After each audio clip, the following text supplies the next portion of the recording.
안녕하세요. 영화 공동정범의 감독 김일란, 이혁상입니다. 경찰 특공대원의 시선으로 용산 참사를 재구성했던 두 개문의 후속작 공동정범이 드디어 1월 25일 전국 극장에서 개봉합니다. 막로에서 살아남은 이들의 이야기를 담아낸 공동정범은 한편의 심리 스릴러 영화를 보는 듯한 긴장감을 선사하는 작품입니다. 용산 참사의 주범인 이명박 전 대통령과 김석기 전 서울경찰청장이 이 영화를 꼭 관람했으면 좋겠습니다. 어느덧 9년이 흐른 용산 참사. 그 진상규명이 이루어질 수 있도록 가까운 상영관을 찾아주세요. 꼭 알아야 할 어제의 뉴스. 2015년 11월 세월호 특별조사위원회는 박근혜 전 대통령 세월호 7시간 행적조사 안건 의결을 시도했습니다. 이런 분위기를 감지한 해양수산부는 비슷한 시기 대응 문건을 작성했습니다. 검찰이 확보한 문건에는 네모칸으로 강조한 대목에 BH 의결에 대해 적극 대응이라고 적혀있고 바로 밑에는 선체조사의 협조, 조사 활동기간 연장이라는 문구가 담겨 있습니다. BH는 청와대를 뜻하는데 세월호 참사 당일 박근혜 전 대통령의 7시간 행적조사를 막기 위해 선체조사와 활동기간 연장을 특조위에 제안하라는 지침을 내린 것은 아닌지 의심이 가는 대목입니다. 실제로 특조위의 한 관계자는 당시 해수부 고위 관계자가 이석태 특조위 위원장을 찾아와 박근혜 7시간 조사를 막아달라고 요청했다고 밝혔습니다. 해수부 문건은 2015년 초에도 많이 작성됐습니다. 특조위가 출범을 앞둔 시점인데 문건들은 특조위 조사 방해를 위해 직제를 바꾸고 예산과 인력 지원을 줄이겠다는 내용이 담겨 있습니다. 방해 공작은 문건 내용대로 실행됐습니다. 검찰은 해수부가 특조위에 대한 태도를 바꾼 2015년 1월에 주목합니다. 검찰은 당시 김재원 새누리당 의원이 해수부에 전화를 걸어 특조위 지원에 대해 격앙된 반응을 보였다는 진술을 확보한 것으로 전해졌습니다. 이후 당정청 3자 회동이 이루어졌고 수많은 방해 공작이 이루어졌다는 게 검찰의 판단입니다. 특조위 방해 공작의 한 축으로 지목된 김영석, 윤학배 전 해수부 장 차관에 대한 구속 여부는 이르면 내일 결정됩니다. 민주당 우원식 원내대표는 민생 문제 해결에 총력을 기울이겠다고 밝혔습니다. 특히 부동산 시장 안정에 초점을 맞췄습니다. 정부 여당은 재건축 부담금을 포함해 보유세 인상과 분양원가 공개 등 모든 옵션을 테이블 위에 올려놓겠습니다. 특단의 대책을 강구하겠습니다. 부동산 불패 신화를 끝내고 주택을 투기가 아니라 주거의 대상이 되도록 패러다임을 전환하겠다고 다짐했습니다. 우리 사회 각 분야의 주체가 참여하는 협의체 설치도 제안했습니다. 사회적 대타협만이 대한민국의 위기 해소를 위한 유일한 탈출구입니다. 저는 여야와 모든 경제 주체가 참여하는 가칭 사회적 연대위원회를 국회 내에 구성할 것을 제안합니다. 공수처 설치에 관한 야당의 요구를 수용하겠다고 밝히면서 지방선거일 개헌을 위한 시간표를 제시했습니다. 공수처장 역시 야당의 국회 추천 요구를 수용하겠습니다. 늦어도 3월 초까지는 개헌안이 확정되어야 하는 만큼 보다 속도를 낼 것을 호소드립니다. 평창 동계올림픽의 성공을 위한 야당의 협력도 호소했습니다. 북한을 향해서도 전향적인 태도 변화를 촉구했습니다. 무모한 도발과 국제사회의 상식을 벗어나는 억지로 얻어낼 수 있는 것은 전혀 없음을 깨달아야 합니다. 국민의당이 오는 4일로 예정했던 전당대회를 전격 취소했습니다. 전당대회 참석자, 즉 대표당원의 당정 문제가 불거진 걸 취소 이유로 들었습니다. 대표당원 1000명 이상이 민주평화당 창당에 참여해 이중당적 문제가 발생하자 전당원 투표와 중앙위원회의 추인으로 합당 의결을 대체하기로 한 겁니다. 반대파들이 전당대회를 저지할 것을 우려해 얼마 전 전당대회 장소를 전국 23곳으로 분산한 데 이어 이번엔 당원까지 개정하기로 한 겁니다. 몇천 명 수준의 대표 당원들의 의사를 묻는 것이 아니라 우리 28만 당원들의 의사를 묻는 전당원 투표를 거쳐서 제대로 그것을 물어보겠다는 그런 취지입니다. 반대파는 안철수 대표가 정당한 절차를 통한 합당이 어려워지자 계속해서 편법과 꼼수를 통한 무리수를 반복하고 있다고 비판했습니다. 안철수 대표가 불법 합당을 강행하면 할수록 중앙선거관리위원회, 사법부, 그리고 국민의 가혹한 심판만 가중될 것임은 자명하다. 이런 반발 속에 안철수 대표는 오는 13일 바른정당과의 통합 전당대회 직후 대표직에서 물러나겠다고 밝혔습니다. 안 대표와 민평당 사이에서 선택을 요구받고 있는 박주선 의원 등 중재파의 요구사항을 일부 수용한 겁니다. 그러나 중재파 의원들은 안 대표가 통합 이후에야 물러나는 건 의미가 없다며 부정적 반응을 보이면서 내일 중 입장 정리에 나설 계획입니다. 경기도지사에 도전하시는 분들 인터뷰 시리즈입니다. 첫 번째는요, 전해철 의원 인터뷰 하셨고요. 지금 오늘 나오시는 분, 이분. 그 다음에 양기대 광명시장도 인터뷰 하십니다. 공평하게 해드리고 있습니다. 앞에 전해철 의원 인터뷰 안 들으시는 분들이 왜 이분만 나와 할까봐 미리 말씀드려요. 자, 참 신경 많이 쓰시네. 우리 공정 언론이잖아요. 네, 공정. 네. 자, 이재명 성남시장님 오셨습니다. 어서 오십시오. 네, 반갑습니다. 이재명입니다. 예, 거의 한 2년 정도 만에 나오시는 거예요. 그런가요? 벌써 그래 됐나요? 이재명 시장 나오신 게 제 기억에 2016년 초반이니까 딱 2년 정도 된 거죠. 그러네요. 네. 그런가요, 벌써? 아. 그런 이재명 시장님이 우리 같은 일반인들 쌩깠죠. 왜냐하면 이게 주류 방송에 나가야 되기 때문에 팟캐스트 쌩깠어. 레벨을 업되셔서. 네. 그렇지. 그래서 내가 이해한다고. 억울하네. 우리 좀 민주당의 아주 소중한 그 손가락에 꼽히는 자산이기 때문에. 그런 그 상투적인 말 좋아요. 자산, 뭐 이런 거 있잖아요. 그때까지만 해도 이재명 시장님은 그냥 우리 SNS나 팟캐스트 정도에서 알려진 인물 정도였는데 그 사이에 너무 크셔가지고요. 한번 모시기가 정말 힘들어요, 이게. 이게 전국구 인물이 돼버리면 어느 순간에 터치가 안 돼요. 내가 막 섭외하려고 텔레그램을 하면 손이 벌벌 떨려. 내가 무시당할까봐. 뭐라 말할 수가 없네. 박정철 아버지 이제 오딩인데. 그러니까. 내 삼아 참아 할 말이 없대. 네, 그러니까요. 네. 제도로서의 민주주의가 흔들리고 구타는 일은 이제 없습니다. 민주주의가 밥이고 밥이 민주주의가 되어야 합니다. 대선 후에 첫 인터뷰인데요. 네. 다 알죠. 사실은 이제 전국구 스타가 되고 어떻게 지내는지 읽을 수 일두적이. 심지어는 자택까지 카메라가 들어가서 뭐 예능했지 않습니까? 그렇죠. 예. 그런데 본인 말씀으로 인터뷰 오랜만에 하시는데 어떻게 지내셨는지 한번 좀 설명 좀 해주세요. 제가 그 새날 출연한 게 벌써 2년이 됐다니까 정말 세월이 정말 화살 같네 이런 생각이 드네요. 근데 2년 동안 저는 정말로 거의 뭐 순식간에 지난 것 같습니다. 특히 작년 이제 대선 전에 그 경선 국민의 재작년 여름 정도부터 되게 바빠졌던 것 같고요. 또 작년 2월 정도부터 본격적으로 경선이 시작됐고, 그리고 이제 4월 경선 끝나고 5월 이제 대선까지, 뭐 그때도 사실은 뭐 신경 쓸 게 많지 않습니까? 저는 이제 공식적으로 못 나서지만 어쨌든 우리 문재인 정부 만들어야 되고 우리 민주당 승리해야 되니까 이제 거기 주력하고, 그 끝나고 이제 잠깐 쉬려고 했는데 뜬금없이 방송 출연 얘기가 나와서 그것도 한 달 정도 버텼는데 결국은 하게 됐고, 그래서 그게 한 석 달 간 것 같아요. 그러니까 본인이 요구하신 게 아니고 방송 쪽에서 그 얘기를 좀 잠깐만 드리면, 이 양반들이 경선 도중에 저를 쫓아다녔다 그래요. 우리 참모들한테 이제 경선 끝나면 이제 출연 좀 해주면 하는 게 어떻겠냐 제안을 했다 그러는 거예요. 근데 그래도 명색이 선수인데 너 지고 난 다음에 이거 하자, 이게 말이 좀 그렇잖아요. 그러니까 참모들은 저한테는 얘기 못 하고 자기들끼리 검토를 했던가 봐요.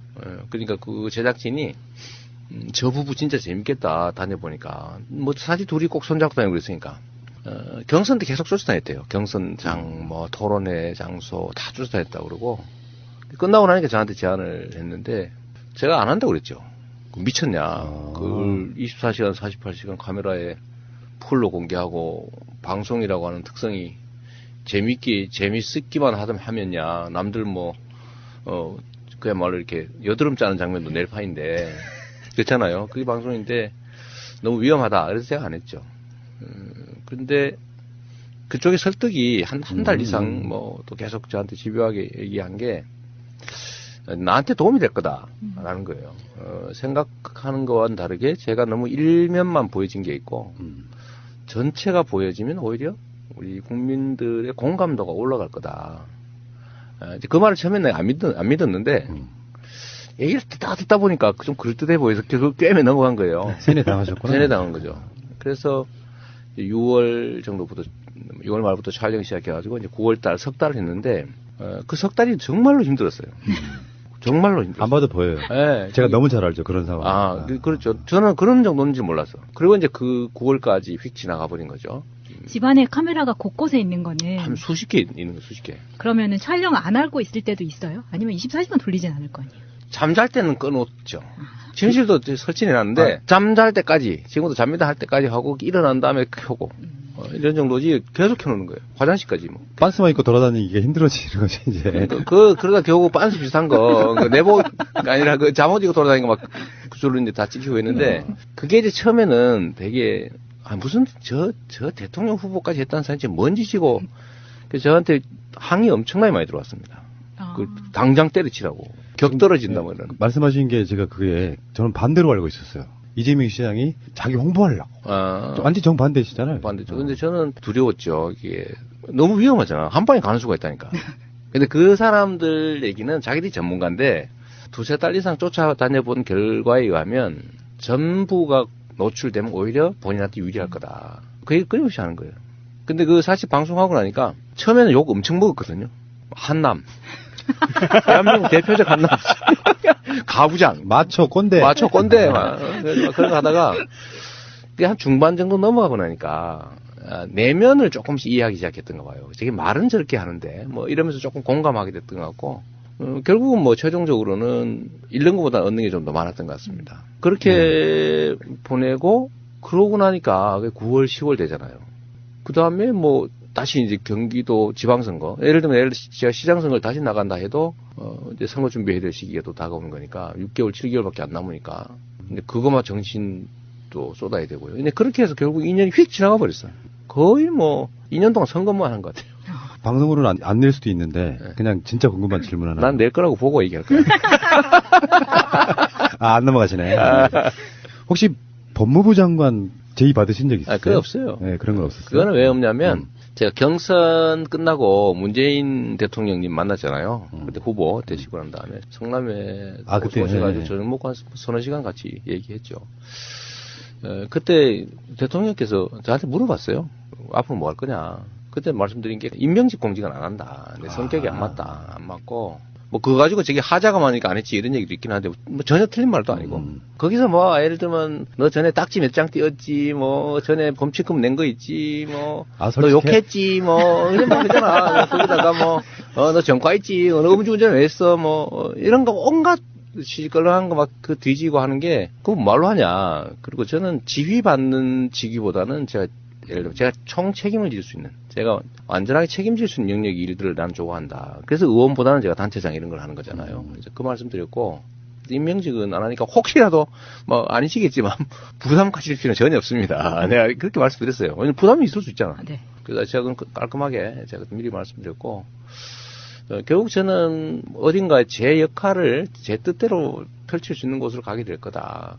뭐 그래서 그게 예를 들면 어디가 될지는 저도 모릅니다. 뭐 이렇게 말씀드려서 정리했어요. 그래서 아예 예를 들면 거기 인사 쪽 청와대나 이쪽은 저에 대한 생각이 전혀 없었어. 그냥 그래서 신문에 뭐 나오고 이러는데 제가 뭐 굳이 아니라고 또 뭐 가서 뭐 나올 볼 일은 없는 거고. 그래서 아예 전혀 대상이 아니었습니다. 예, 알겠습니다. 좀 쉬었다가 잠시 후에 오겠습니다. 지금까지 민주당 경선 중에 이렇게 깨끗하게 끝난 경우는 없어요. 네. 왜 그러냐면 중간에 막 사퇴하고 탈당하고 뭐 그렇죠. 네. 근데 경선 자체는 굉장히 아름답게 끝난 건데 그 뒤끝이랄까 이런 것들이 남아 있는 분들이 아직도 있어요. 그렇죠. 네. 근데 문재인 대통령이 취임하고 잘하고 있지 않습니까? 이 상황에서 문득문득 이재명 시장의 SNS나 뭐 각종 인터뷰 같은 데 보면은 표현이 적절할지는 모르겠어요. 나도 몸빠가 됐다. 뭐 이런 식의 표현, 그런 뉘앙스로 말씀하신 적이 여러 번 있는 걸로 기억하거든요. 네. 그, 말씀하신 것처럼, 대한민국 소위 이 민주개혁 진영의 경선이라고 하는 게, 대개는 막 그냥 전쟁이었고, 끝나고 나면 다 원수졌고, 뭐 심지어 거의 다 뭐, 분당 탈당, 하고 그랬죠. 근데 이번에는 처음으로, 이제 다 승복하고, 또 최선을 다해 서로 돕고, 뭐 그렇게 돼서 되게 만족도를 하지만 그 안에 또 뭐 사람이라고 하는 게 완벽하지 않으니까 또 부족한 점이 있죠. 저도 사실 지금 뭐 되돌아보면 후회되는 점들이 많이 있습니다. 바둑 두시는지 모르겠는데 좀 듭니다. 이 바둑을 전투를 하다 보면 거의 메모리 돼가지고요. 떡수를 드는 경우가 있어. 방어를 못해.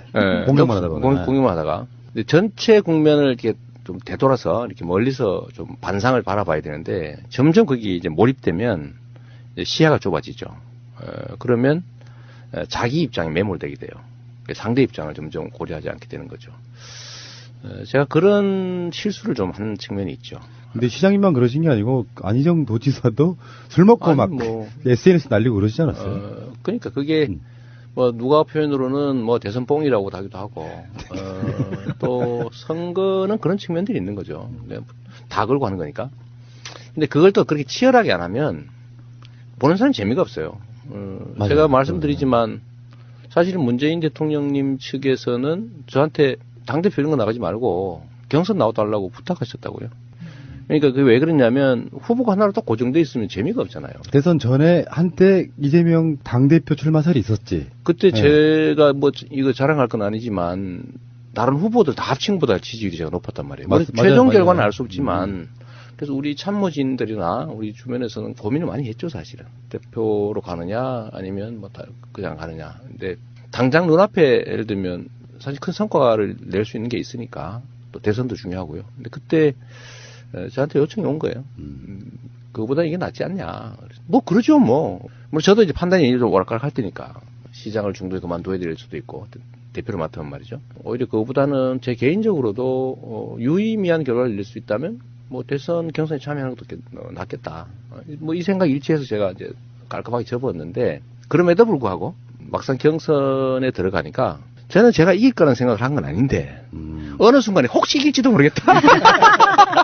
이런 생각이 조금 드는 거예요. 그리고 제 혼자가 아니잖아요. 주변에 이제 예를 들면 여기 그냥 박은 올인한 뭐 참모들도 있는 거고 예를 들면 조직도 있는 거고 사람들도 있는 거니까 그쪽에서는 뭐 현장에서는 치열하게 전투 벌어지고 저한테도 다쪽 미는 측면도 있고 또 저도 혹시 이러다 이기는 거 아니야? 뭐 이런 약간의 지금 생각하면 불가능한 욕심이라고 그럴까? 뭐 이렇게 잠깐 생겨나기도 하고 해서 오버한 측면들이 있죠. 근데 그게 미세하게 저는 미세하다고 생각하는데 이제 받아들이는 측에서는 상처 또는 뭐 배신감, 뭐 싸가지 없음, 뭐 이런 걸로 받아들여졌던 게 있는 것 같고 그게 저한테도 지금 부담이 되고 있는 거죠. 부담이 되고 저한테도 결론적으로는 득보단 실이 더 큰 상황이 됐죠. 제가 분석 한번 해드릴까요? 간단하게. 제가 그 대선을 중립적으로 본 사람이기 때문에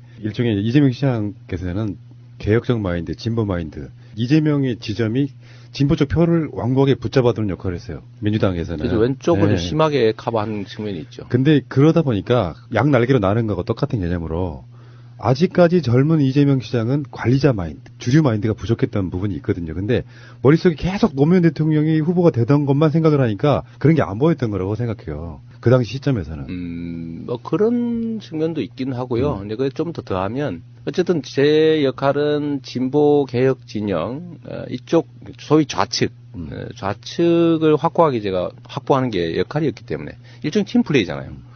이러다가 제가 뭐 중앙 공격수가 될 수도 있지만 어쨌든 이 과정 자체가 하나의 팀 플레이인데 저는 왼쪽, 안지사인데 우측 이렇게 아주 정말로 일부러 만들려도 만들기 어려운 그런 사실 환경이 된 건데요. 그래서 저는 왼쪽 측면을 맡으니까 좀 왼쪽을 좀 심하게 한 측면이 있죠. 예를 들면 약간 더 과격하게 그래야 왼쪽 확산 효과가 있거든요. 근데 그런 것 때문에 저한테 기대했던 사람들이 있죠. 예를 들면 무정부주의에 가까운 사람들. 아나키스트들 진짜 많아요. 많죠. 그다음에 극좌. 이쪽까지도 저한테 기대를 하는 거죠. 야, 저 사람이면 민주당의 이름으로도 뭔가 큰 세상, 새로운 세상을 만들 수 있겠다. 뭐 이런 게 있으니까 그런 사람들이 많이 붙었죠. 근데 그건 이제 확산 효과예요. 근데 그 반면에 이제 저 같은 경우는 이제 부담이 되는 거죠. 결국은 다 제 판단 잘못입니다. 그러니까 많이 배웠죠. 제가 지역적 전투는 많이 치러본 사람인데 대규모 이 전쟁은 처음이죠, 사실은. 이런 더 거대 규모. 그러다 보니까 시야도 좀 좁고 좀 멀지 못하고 짧고 그런 것들이 저한테도 손상이 됐고 또 우리 지지자층에서도 일부 또 상처 입은 사람들도 있고 또 저를 지지한 사람들은 실망하는 것도 있고 그런 거죠. 근데 이제 선거 경선은 끝났고 결론은 딱 하나죠. 뭐 제거해야 될 적과 싸운 게 아니고 함께할 동지들의 팀워크를 조정하는 과정이었으니까 누가 뭘 맡을 거냐 이런 거였으니까 게임은 끝났고 이제 선수 배치는 됐으니까 자기 역할을 최선을 다하는 거죠. 그 다음에 문재인 정부가 출범했잖아요. 이제 민주당 정권이 출범했는데 결론은 아주 단순합니다. 우리는 운명 공동체인 거예요. 원래부터. 예를 들면 문재인 정부가 실패했다. 그러면 다음이 있냐? 없어요. 맞습니다. 그건 초보 정치학이죠. 그래서 문재인 정부 성공 또 민주당 정권의 성공, 정권 재창출 이게 이루어지지 않으면 우리의 다음 희망도 사라지는 겁니다. 그러니까 성공해야 돼요. 그런 측면에서 제가 문하고 비문 자꾸 구분하길래 나도 그렇게 굳이 얘기하면 문바일 수밖에 없다. 아하. 왜냐하면 민주당이 낸 대표 선수예요. 민주당의 상품이야. 그러니까 문재인 대통령으로 민주당이 보여지는 거잖아요. 민주당 정권의 핵심이에요. 그런데 분리할 수 없는 거죠. 그럼 민주당과 대통령은 단 조직이냐? 아니죠. 민주당 정권이고 문재인 정부의 성공이 민주당 정권의 성공이고 그게 민주당의 일부인 이재명이든 안희정이든 박원순이든 아니면 당원이든 또는 거기 지지하는 국민이든 간에 사실상 동일치라는 거예요. 그래 예를 들면 속된 말로 문재인 대통령을 깠다. 나를 까는 거예요 그게. 네? 문재인 대통령이 잘못되도록 했다. 그건 나만 손해요. 근데 이제는 문재인 대통령은 경쟁의 상대가 아니고요. 우리 모두의 토대가 되는 겁니다. 이미 그 경쟁은 끝났어요. 그러니까 거기가 토대가 무너지고 우리 다 무너져요. 그 토대를 단단하게 하는 게 우리의 일이죠. 새가 날아든다는 여러분들의 하트를 먹고 삽니다. 잊지 않으셨죠? 에피소드 제목을 누르고 플레이가 되면 오른쪽 위에 하트를 꼭 눌러주세요. 오늘도 감사합니다.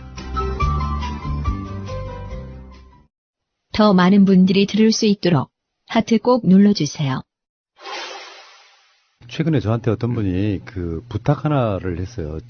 물론 행사가 취소되긴 했는데 광화문 행사에 진행하는 뭐가 하나 있었잖아요. 거기 가서 꼭 해달라는 말이 그 말이었어요. 적폐 세력들이 반격이 시작돼가지고 대통령 지지율 떨어지고 있다는데 여기서 비문, 친문이 어딨냐 그 말 꼭 해달라는 거야. 아니 근데 그거는 사실 언론의 프레임이죠. 저는 언론 중에서도 우리가 좀 극복해야 될 적폐 세력이 있다고 보는 건데 경쟁 관계가 아닌데 경쟁 관계를 만드는 거예요. 그 문재인 편과 문재인 편이 세상에 어디 있습니까? 그렇게 되면 안 되는 거거든요. 우리 모두의 상징이 된 거죠. 우리 모두를 대표하죠. 그 문재인 대통령이 실패하면 우리 다 망해요. 근데 거기는 경쟁의 상대가 아니라 힘을 합쳐서 거기를 성공하도록 지지하고 지원해야 되는데 지지하고 지원하는 사람들 사이에 경쟁이 있을 수 있어요. 방법을 놓고. 그러나 문재인 대통령은 이미 경쟁의 상대가 아니라 함께 그렇죠. 성공시켜야 될 우리 모두의 얼굴이 된 거죠. 그거를 네. 얼굴하고 나하고 분리하자. 이런 거하고 비슷한 거예요. 여기서 긴급 질문이요. 네. 제가 지금까지 계속해서 궁금증을 가져왔던 것 중에 네, 하나예요. 네. 만약에 네. 국민들이 다 찍어서 대통령이 됐다면 여러 상상 해드리면 안 되는데. 그냥 하지 말아야 돼. 근데 문제는 사람들은 이재명이 정권을 잡으면 싹 쓸어버릴 거야 이런 얘기가 있었단 말이에요. 근데 막상 대통령이 되면 지금 문재인 대통령 이상으로 개혁할 수 있었을까요? 라는 질문 한번 드리고 싶어요. 근데 사실 뭐 역사의 가정이라는 건 정말 무의미한 거고요. 쓸데없는 분란을 일으키죠. 근데 분명히 얘기하면 정말 잘하고 있어요. 잘하고 있고 제가 하고 싶었던 거 그러니까 공개적으로 말하지 않았지만 하고 싶었던 것들이 있잖아요. 그런 것조차도 잘하고 있어요. 정말로. 근데 이제 이 상대의 저항이 워낙 극렬하니까 지금 요새 힘들잖아요. 그래서 사람들은 그런 얘기를 하죠. 왜 비판하지 않냐. 잘못한 거 있으면은 까야지. 이런 얘기 가끔 저한테 하지 않습니까? 문재인 대통령 까라고? 까라고. 그러니까. 그럼 저보고 그거 안 한다고 속된 말로 삐져가지고 그 성남에 뭐 김사랑인가 뭐 그런 사람하고 손잡고 저 까로 다니는 사람도 있어요. 어이구. 우리 그 지지자 중에 열성적인 지지자 중에. 그게 지지자야? 지지자라기보다는 이제 저를 통해서 자기 의사를 관찰해 보려다 안 되니까 화가 난 거죠. 그래서 제가 그 좀 전에 댓글도 하나 쓰고 왔는데 뭐 돌아서 저 까고 있는 사람이 있어요. 만기칠남. 그래서 아니 당신이 아니지. 그거는 민심을 살피는 거지.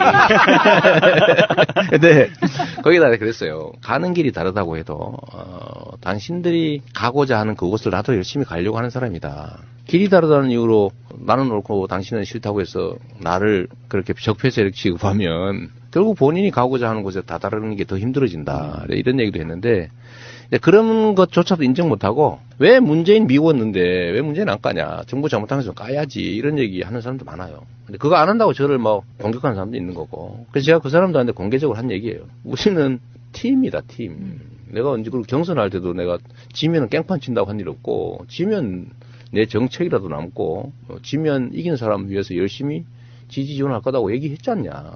그럼 거짓말 한 거냐 그게. 그럼 내가 이기면 상대의 도움받고 내가 지면 안 도와주고 그게 사기꾼이지 그게. 경쟁에 참여하는 구성원이 아니지 않냐 이런 얘기도 내가 했는데요. 사관의 결론은 제가 예를 들면 망나니 아무데나 칼 휘두르는 칼춤 추는 사람 그런 사람이 아니잖아요. 저도 제가 가고자 하는 길이 있어요. 근데 우리의 팀원인 문재인 대통령께서 하고 있는 일이 예를 들면 나쁜 의도를 가지고 속된 말로 뭘 해먹고 부정부패 저지르고 뭐 어떻게 막 자기 막 챙겨가지고 그러려는 나쁜 의도를 가지고 나쁜 짓을 하면요 까야지. 하지 말려도 할 건데 그렇지 않잖아요. 객관적으로. 힘겹게 싸우고 있잖아요. 아니, 좋은 의도를 가지고 열심히 노력하고 있기 때문에 나쁜 의도를 가지고 나쁜 짓을 하면 비판하고 까야지. 근데 좋은 의도를 가지고 잘하려고 그러는데 잘 안 되고 있으면 지원하고 격려해서 잘하게 해야 되는 거죠. 그래서 이게 매를 때릴 때도 두 종류가 있는 겁니다. 미워서 때리는 거하고 잘 되라고 때리는 게 있는 거죠. 그래서 그런 잘 되라고 좋은 의도를 가지고 할 때 격려하고 나쁜 의도를 갖고 할 때 혼을 내는 거잖아요. 이 정치도 다를 바가 없죠. 무조건 까라 이런 바보들. 제가 보면 바보라기보다는 악의적인데. 근데 그런 분들은 이재명 시장이 혹시나 그 자리에 올라가도 똑같이 깔 거예요. 반대가 몸에 배어 있는 분들. 글쎄 그럴 수도 있는데 그러니까 저보고 네가 했으면 더 잘하지 않았을까 이런 생각 얘기하는 사람도 있는데 제가 그러지 말라고 그래요. 그거는 알 수 없는 일이고 지금 현재로 보면 맞는 말이 아닌 것 같더라고. 상상했던 것들 또는 그 이상을 하고 있어요. 그러니까 민주당 주류인 문재인 대통령이 저렇게 힘든데 이재명 시장이 올라갔으면 두 가지 방법밖에 없었을 거라고 생각해요. 하나는 진짜 더 큰 협치를 해야 되는 상황. 아니면 아예 법 무시하고 그냥 상당히 독재적인. 법을 무시하진 않죠. 그런 건 심각하니까. 그런 거였어요. 제가 했던 이야기 중에 하나가 이재명 시장이 올라간다고 해서 법을 지켜가면서 하려고 그러면 결국에는 문재인 대통령 스타일로 갈 수밖에 없을 거다라고 이야기했던 게 그런 부분이거든요. 그렇죠. 그러니까 지금까지 봐서는 정말 잘하고 있어요. 남북 관계 정말 어려운 거거든요. 지금 대한민국의 과제는 크게는 한 세 가지라고 보여지는데 하나는 나쁜 짓 한 사람 잡아내는 거예요. 죄진 사람 처벌하는 거. 그걸 적폐청산이라고 보통 부르지만 이 적폐청산은 현재 단계는 아주 낮은 단계에 적폐청산을 하고 있는 거거든요. 이게 뭐냐면 죄진 데 대해서 처벌을 하는 거예요. 이건 적폐청산이라고 할 수도 없어요. 그냥 죄진 놈 처벌하는 거예요, 그냥. 근데 다음 단계 적폐청산은 예를 들면 부당한 구조를 개혁하는 거예요. 그 적폐거든요. 소수의 힘 있는 사람이 부당하게 다수로부터 이익을 탈취하는 거. 불공정한 경쟁 시스템. 이런 것도 적폐인데 이 단계는 가지도 못했어요, 아직은. 그 다음 해야 될 게 이제 문화를 바꾸는 거죠. 야, 이 죄짓고는 못 사는 나라구나. 공정하지 않으면 나한테 이익이 없구나. 이렇게 믿어지는 문화. 그게 제대로 된 나라거든요. 근데 여기는 전혀 못 가고 죄진 사람 처벌하는 단계인데 뭐 잘하고 있지 않습니까? 그 다음에 지금 중요한 게 결국 먹고 사는 문제예요. 경제죠. 산업, 성장 이런 얘기 하지 말고 중요한 거는 어떤 엄청난 불평등과 격차. 여기 때문에 사람들이 다 희망을 잃어버렸잖아요. 역사적으로 다 그래서 나라가 망했거든요. 분석 여러 가지 있어. 외구가 쳐들어오고, 관료가 부패하고, 흉년이 들고 다 이런 현상적 분석이 있는데 본질은 그 사회가 가지고 있는 자산과 기회를 특정 소수가 지나치게 독점해서 압도적 다수가 기회를 잃어버렸을 때, 그럼 기근이든 아니면 외침이든 이런 걸로 해서 그게 폭발하는 거죠. 그래 망하는 거거든요. 그래서 이 경제적 불평등과 격차, 불공정 이 문제를 해소하는 거는 정말 어려워요. 근데 문제는 그게 쉽지 않다는 거죠. 그건 혁명적 에너지가 필요해요. 이 적폐청산은 혁명적 에너지 같은 게 필요 없어. 그냥 의도 갖고 열심히 하면 돼. 그냥 그 다음에 우리나라에만 고유한 심각한 문제, 이제 북한 문제죠. 통일, 평화 문제인데 이게 또 엄청나게 어렵다는 거예요. 우리의 내부의 문제가 아니라 미국, 뭐 중국, 일본, 뭐 러시아 이 세계의 열강들의 이해관계에 엮여 있으니까 우리 마음대로 할 수가 없는 영역이죠. 근데 제가 정말 높이 평가하는 거는 미국과의 관계에서 조금씩 남북 관계를 개선할 틈새를 만들어내고 있다는 거예요. 아, 그렇죠. 현재 정부가. 운전자. 그거 웬만해서 못합니다. 제가 이런 것도 물어봤어요. 미국이 어느 정도 지배력을 갖고 있나. 미국은 우리나라를 그냥 자기들의 지배 속국 정도로 생각하는 거 아니냐. 전 세계 어디에 자기 군대 파견해놓고 그 나라의 군사 작전권을 가지고 있습니까? 사실은 엄정한 의미의 독립국가까지 못 되고 있는 상태잖아요. 근데 그런 상태에서 예를 들면 그들이 원하는 것과 다른 결과를 만들어내기 위해서 움직인다? 쉽지 않아요. 북한은 압박해가지고 확 그냥 항복받으려는 게 미국의 전략인데 우리는 그게 안 되는 게 알고 만약 그게 성공한다고 해도 그 과정에서 엄청난 피해를 입을 수가 있습니다. 참새도 죽을 땐 째한다는데 그러지 않아요. 이거 하나의 체제입니다. 맞습니다. 수천만 명을 인구를 가지고 있는 엄청난 권력 집단인데 그냥 조용히 눌려 죽을 것 같아요. 그거 아니지. 근데 그런 결국 피해는 누가 입냐? 우리가 입는 거죠. 그래서 이런 상황에서 여하튼 미국의 국가이익에 예를 들면 트럼프처럼 저렇게 막 무지막지하게 밀어붙이는 그 틈새 속에서 조금씩이나마 이렇게 틈새를 벌려 나가고 있어요. 이 틈새를 우리가 만들어내는 만큼 남북 관계 개선 여지가 있고 그만큼 사실은 우리는 이제 화해 협력 또 통일까지 못 가더라도 공존의 가능성이 커지는 거예요. 근데 그 측면에서 보면 잘하고 있는 거지. 그래서 뭐 저는 지금 상태로 지금까지 앞으로 보기에도 잘할 것 같아요. 예. 잘하게 해야지. 그리고 제가 봤을 때는 이런 부분이 있어요. 문재인, 이재명 이 두 사람은 스타일이 다를 뿐이지 개념은 똑같아요. 표현 방식이 다른 거야. 맞습니다. 예. 그러니까 결이 같다고 느끼는 거라고 생각이 들고요.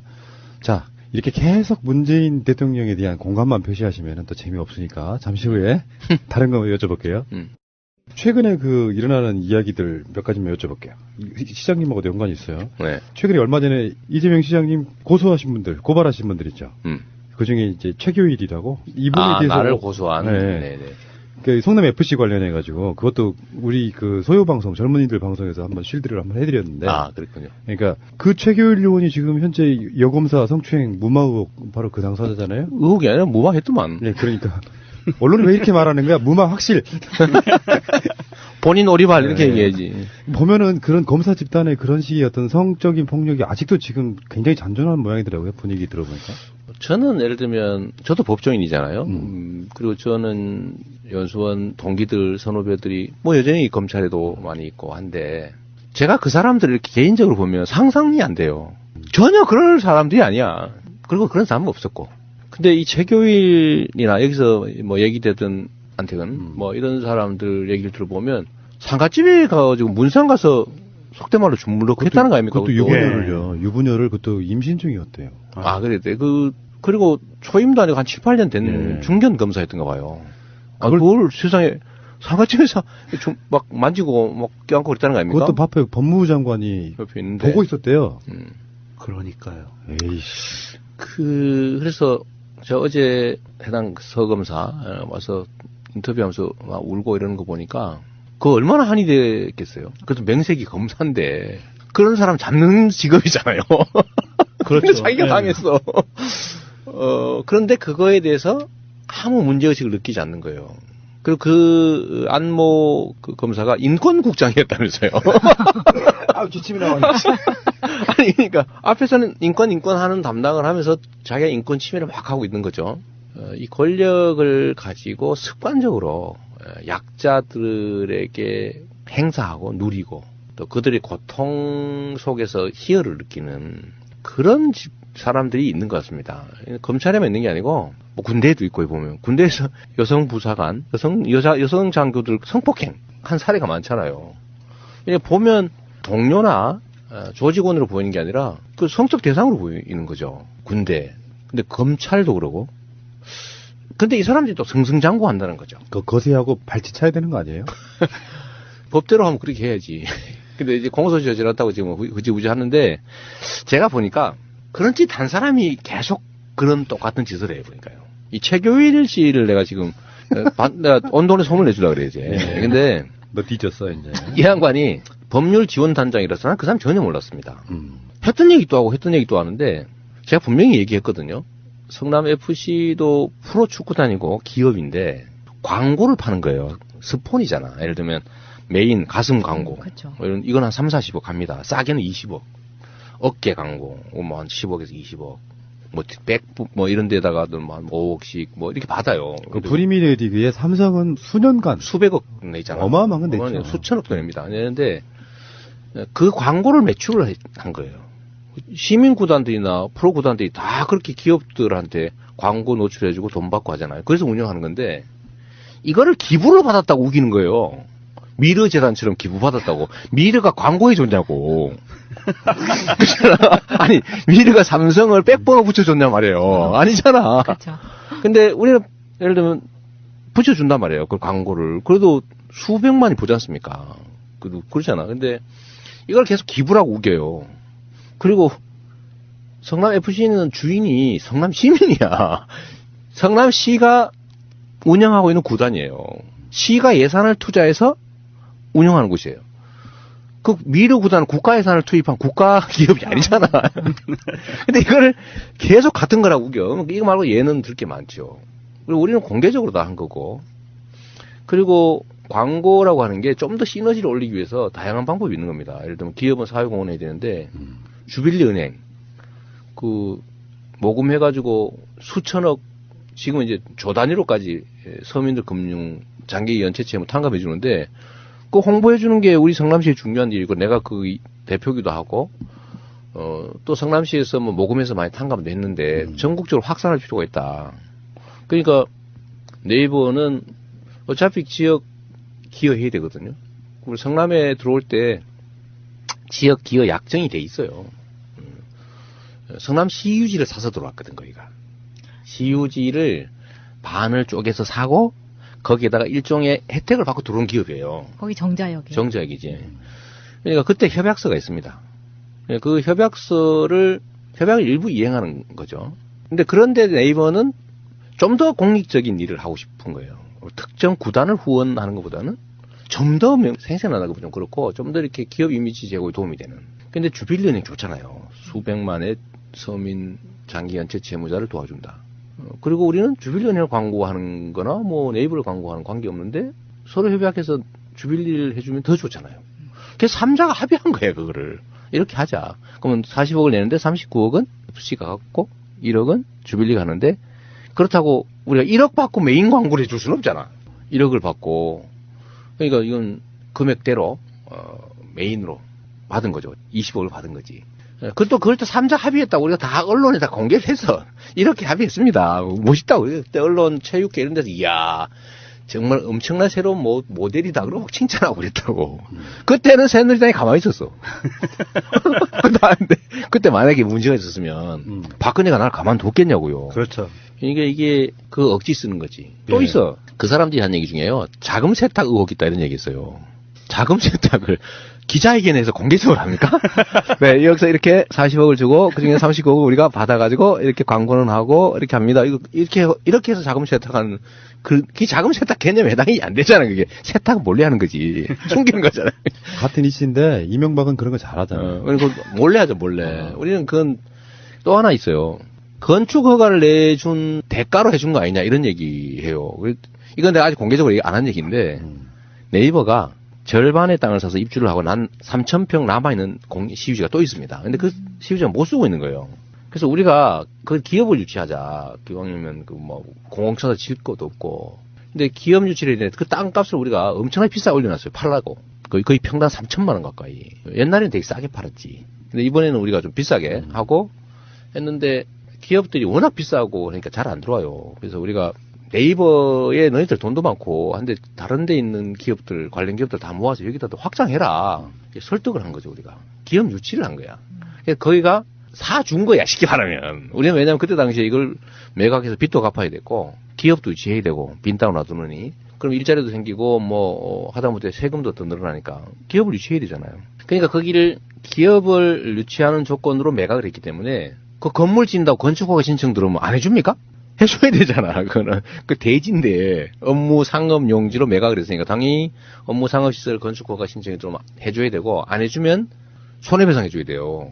그러니까 법률적으로 보면 광고를 안 해줘도 허가는 무조건 해줘야 돼. 이게 어떻게 광고를 해주는 조건으로 허가를 해줬다는 말을 할 수가 있습니까? 근데 이거를 문제는 무식한 국회의원이 했으면 이해해. 무식한 국회의원이 했으면.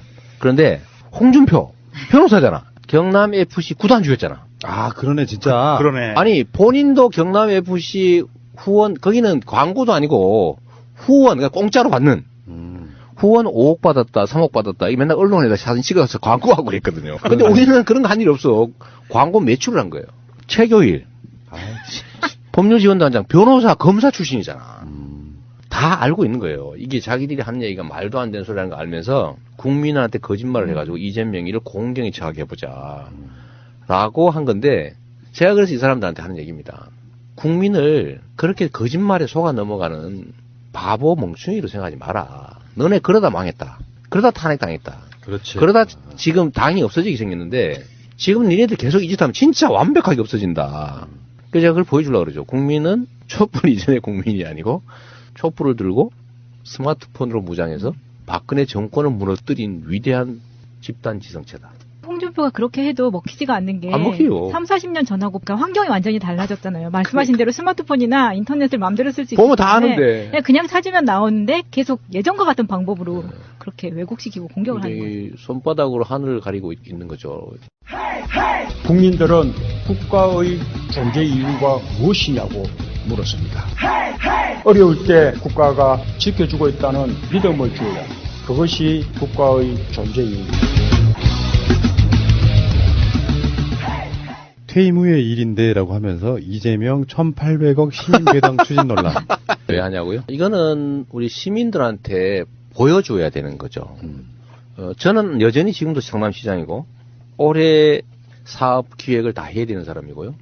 지금 현재 생긴 수익을 어떻게 처리할지에 대한 기본 방침도 정해야 됩니다. 다음에 한 사람 마음대로 해라 그러면 안 되는 거죠. 이거는 5,500억은 사실 제가 시장이 안 됐으면 그냥 민간인하고 정치꾼들 몇씩 나눠 먹었을 거예요. 제가 그걸 뺏었잖아요. 뺏어서 만든 과외 수입이고 그중에서 1,800억 말고 920억, 2,600억 이거는 공원도 만들고 그 터널, 다리, 그 길도 만들고 했으니까 1,800억 정도는 우리 시민들한테 직접적으로 혜택을 주자라는 생각을 작년부터 하고 있었어요. 작년 초부터. 그런데 이거를 지금 정하지 않으면 지금 용역도 줘야 되는데 그냥 몰래 할 수는 없잖아요. 그래서 당연히 저는 이 처분 방향은 정해야 된다. 뭐 내가 시장을 계속 할지 뭐 그만둘지야 또 두고 봐야 되겠지만 그냥 계속 하세요. 아니 계속 하는 사람이 많아 성남에는. 뭐 하려고 그때 골치 아프게 그런 거 하냐고 성남시장 계속 해달라고. 얼마 전에 동사무소 갔더니 맨 할머니 저한테만 매달리는 거예요. 그냥 시장 계속 해주면 안 돼? 아니, 방법이 하나 있어. 성남이 광역시가 되면 경기도지사나 레벨이 같아져요. 레벨이 같아도 그 똑같은 일 할 필요는 없는 거죠. 그런데 제가 보여주고 싶은 거는 18만 원, 뭐 가구당 한 6, 70만 원, 이렇게 뭐 팔자고 치는 돈이겠어요. 그러나 제가 꼭 하나 증명해 보이고 싶은 게 선거 잘하면, 정치 잘하면 자다가도 떡이 생긴다. 그러네. 이걸 보여주는 거예요. 맞아요, 맞아요. 자다가 지금 벼락 많이 맞잖아, 지금 우리가. 잘못 뽑고 사실은 감시 안 하고 방치해놨더니 IMF 오게 만들고 말해요. 그리고 온 국민이 거지 됐잖아요. 자다가 벼락 맞은 거거든? 근데 잘해놨더니, 감시 좀 잘했더니, 관심 가졌더니, 자다 보니까 진짜 떡이 생겼어. 이게 얼마나 큰 차이입니까? 맞습니다. 예. 그러니까 이게 지방자치라는 게 이렇게 중요하다. 민주주의라는 게 이렇게 중요하다. 대리인을 잘 뽑고 잘 감시하고 책임을 잘 묻는 게 이렇게 직접적으로 우리의 삶을 바꿀 수 있다. 하늘과 땅의 차이를 만들어낼 수 있다는 거를 하나의 증거로 보여주라는 거죠. 그 증거 중에 가장 좋은 게 현금이 생기는 게 현금이요. 최고의 증거 아닙니까? 그렇죠. 현금. 근데 그것도 뭐 지역화표를 주면 받는 사람도 좋아, 동네 뭐 재래시장도 좋아, 경제 살아서 또 좋아. 맞습니다. 많이 좋잖아요. 예. 얼마나 좋아. 지역화폐 이 부분은요, 앞으로 계속 이제 뻗어나갈 거예요. 우리가 얼마 전에 그 복귀왕 시장 이야기할 때 백원 택시가 지금 전국이 정책이 된 것처럼 그러니까 어떤 특별한 분야의 복지 정책이 있어가지고 시조급 되는 분들이 있어요. 왜 저애는 안 하던 일을 자꾸 저지르냐라고 얘기하잖아요. 자, 정치와 행정을 구분을 하라면 딱 이렇게 말할 수 있습니다. 있는 길을 잘 가는 건 행정이고요. 없는 길을 만드는 게 정치입니다. 그리고 해야 될 일을 하는 게 정치고 할 수 있는 걸 하는 게 행정입니다. 저는 성남시장이라고 하는 행정을 하지만 그 과정에서 필요한 새로운 길이 있으면 좀 만들어내잖아요. 청년배당, 기본소득 앞으로 해야지. 근데 제도로는 없죠. 예를 들면 불로소득을 걷어서 우리 공동체가 나누어서 가져야 된다. 이거 추미애 대표가 한 지대이론하고 비슷한 겁니다. 왜 공짜로 생기는 수익을 특정인이 또는 특정 그룹이 독점합니까? 우리 모두의 것이잖아요. 근데 이것도 제도로는 없어요. 우리는 언제나 그래 있어. 이 특정 계층 중에 누가 가질까를 결정하는 게 정치라고 생각해. 예를 들어 어디 개발을 하면 누가 먹을 거냐. 그걸 왜 누가 먹습니까? 우리 모두가 가져야지. 그게 제가 생각하는 새로운 길이죠. 그래서 우리 모두가 가지는 권한의 기초에서 생긴 특별한 이익, 불로소득, 누군가 노력하지도 않고 저절로 생긴 거, 이건 다 환수해가지고 우리 모두가 공평하게 나눠갖고 각자는 자기가 노력한 만큼의 결과를 가져라. 그게 공평한 세상 아니에요. 근데 지금 대한민국에 소위 부를 쌓은 사람들 중에 자기가 노력해서 노력한 결과로 그만큼 쌓은 사람이 얼마나 있습니까? 다 부동산 투기, 특혜, 노동착취 이런 걸로 남의 거 뺏은 거잖아요. 우리 모두의 것을 뺏거나 다른 사람의 것을 뺏거나 약자의 것을 뺏어서 다 부를 만들었지. 지가 노력해서 지 노력이 있을 것만으로 그렇게 만든 사람이 얼마나 됩니까? 그러니까 이거를 과거에 없었다고 해서 없앨 게 아니고 해야 되는 길이니까 불평등과 격차를 해소하는 일은 정말로 중요한 우리 인류의 과제입니다. 시대의 과제도 아니고 이 인류의 과제를 성남만이 아니고 지금 다보스 포럼이나 예를 들면 국제기구들도 관심 갖잖아요. 이제는 드디어 불평등에서 이제 심각한 인류의 과제다. 우리도 필요하니까 길을 만드는 거예요. 그게 청년배당이고 그게 저는 시민배당이죠. 예를 들면 경기도도 경기도민배당하고 국가는 국민배당을 하면 드디어 기본소득의 나라가 되는 거지. 경기도 얘기 나와서 그런데요. 요즘에 그 남경필 지사와의 브로맨스가 대단하시대요. 두 사람만 마치 선거에 출마할 것처럼 지금 압도적으로 구도를 만들어 놓고 있는데 남경필 지사하고 그러다 사랑에 빠지시겠어요? 점점 사랑하게 되는 것 같긴 해요. 이 대목에서 제가 정말 아쉬웠던 대목이 있어요. 문재인 대통령님의 분노 발언입니다. 최고 권력자가 분노를 하시면 굉장히 많은 갈등이 일어날 수 있습니다. 그것도 공개적으로 하셨거든요. 저는 최고 권력자의 그 분노는 아주 공적인 영역에서 분노가 일어나야 공감대가 생깁니다. 저는 그날 대통령께서 말씀하신 그 분노는 제가 볼 때 그게 과연 공적인 분노인가? 저는 그 대목에 있어서 좀 우려되는 말씀을 드립니다. 지금 하고 있는 적폐청산은 제도나 문화를 바꾸는 게 아니고 그렇죠. 범죄 청산 중이에요. 근데 이걸 가지고 죄 지은 자들 또는 죄 지은 자들과 공범들이 정치 보복이다, 지나치다, 시기 또는 강도를 조정해야 돼 이런 얘기 하잖아요. 공정한 룰을 깨고 부당한 이익을 보는 소수의 기득권자들의 범죄 행위는 끊임없이 초고강도로 계속돼야 된다. 그래서 뿌리를 뽑아야 됩니다. 근데 여기에 대해 저항하잖아요. 이 말씀에 전적으로 동의를 해요. 그렇게 하자는 거고요. 네. 단 집권 여당에 힘 있는 정치인들이 나서서 감나라 배나라 하지 말라는 거예요. 아니 그러니까 제가 그 말씀 마저 드리려고 해요. 불의와 부정이 범죄에 대해서 분노하지 않는 지도자는 지도자가 아니에요. 당연히 분노해야죠. 이명박 대통령을 보면 예를 들면 4대 강요 그게 있을 수 없는 짓 했지 않습니까? 방위비리, 예를 들면 자원외교, 예를 들면 뭐 선거에 장난친 거, 예를 들면 국가 예산을 뭐 자기들 마음대로 쓴다든지, 다스 이용해서 정말 많은 주가 조작 피해자를 만들고 자기는 아니다 그러고요. 이런 행위들에 대해서 범죄를 찾아내 처벌하는 걸 가지고 이 사람은 정치 보복이다 이렇게 얘기하잖아요. 거기 또 많은 분들이 동의하잖아요. 왜냐하면 그들은 적폐 세력과 공범들이거나 동조자들이었던 겁니다. 공정한 경쟁의 룰이 보장되고 범죄 행위로 돈을 벌거나 범죄 행위로 가진 수익을 가질 수 없는 정상적인 나라를 만드는 게 대통령이 제일 의무인데 그거를 망가뜨리려고 정치 세력을 규합해서 정치 보복이라는 프레임으로 벗어나려고 하잖아요. 분노해야죠. 재밌었던 게 그 동상이몽 출연하실 때 네. 남경필 지사한테 물었어요. 왜 출마 안 하시냐고. 나는 같이 나갈 사람이 없다고. 그러니까 서로 막 미워하다가 어느 날 갑자기 보면 굉장히 친해져 있는 게 느껴지는데. 거기는 저 불타는 청춘 나가려고 그랬잖아. 아, 그러네. 진짜 싱글들 거기 그거지. 아니, 그거 나가려고 실제했다가 진짜로요? 촬영 이틀 전에 사고가 나서. 아들? 네. 아, 그렇군요. 본인 그러시더라고. 하여튼 저는 남경필 지사하고 일부러 만든 거는 아닌데 뭐 그렇게 된 측면이 있어요. 그리고 또 그걸 즐기는 면도 있죠. 그렇죠. 예, 근데 그게 억지로 만든 건 또 아니고 대중들의 관심이 거기 있으니까요. 예를 들면 현역 광역자치단체장 중에 박 시장 빼고 야권 중에서 제일 인기 좋은 사람입니다. 맞잖아. 이렇게 해석할 수도 있어요. 남경필이 자유한국당으로 복당한 데에는 이재명 시장 영향이 커요. 그럼요. 또 변절하기 싫었어. 그래서 아예 출마 안 할 수도 있는 상태였는데 이재명 시장이 무럭무럭 너무 커버리니까 자유한국당에 대안이 필요한 거. 그래서 그게 끌어당기는 거라고 봐요. 그렇죠. 서로한테 이해관계가 일치한 측면이 있어요. 남지사는 경기도가 또 재밌잖아요. 이 판세를 보면 전국의 광역자치단체는 여권이 이기는 곳은 누가 나가도 다 이겨. 근데 경기도만 아니에요. 경기도는 그런데 압도적 차이가 나. 예를 들어 후보가 누구냐에 따라서 그 여론조사 결과가 천지 차이가 나버립니다. 그러니까 양자구도일 때는 완전히 뒤집히고요. 사자구도일 때는 예를 들면 뭐 심상정이 1등 하기도 하고 막 그래요. 그게 뭐냐면 남지사가 세다는 얘기입니다. 아, 지금 샤이가 많이 있다는 뜻인가요, 또? 샤이도 샤이인데 남지사의 시정 지지율, 도정 지지율이요 60% 여전히 60% 가까이 됩니다. 앞뒤 왔다 갔다 하죠. 야당 중에서 이만한 지지율을 확보한 데가 없어요. 그러니까 여기는 누가 그런 얘기하죠. 이거 제 자랑 같아 좀 말하기 좀 그런데 이재명이가 경기도 나온다 그래서 저기는 망했다. 아니면 무조건 이기는 건데. 남경필. 네. 그런 얘기가 있는 거예요. 근데 그 얘기 아까 맞는 거죠. 바른당에서도 무조건 1등이었던 거예요. 근데 제가 이제 후보로 서울시로 혹시 가는 기대를 했는지도 모르겠는데 저는 그건 안 한다고 했으니까.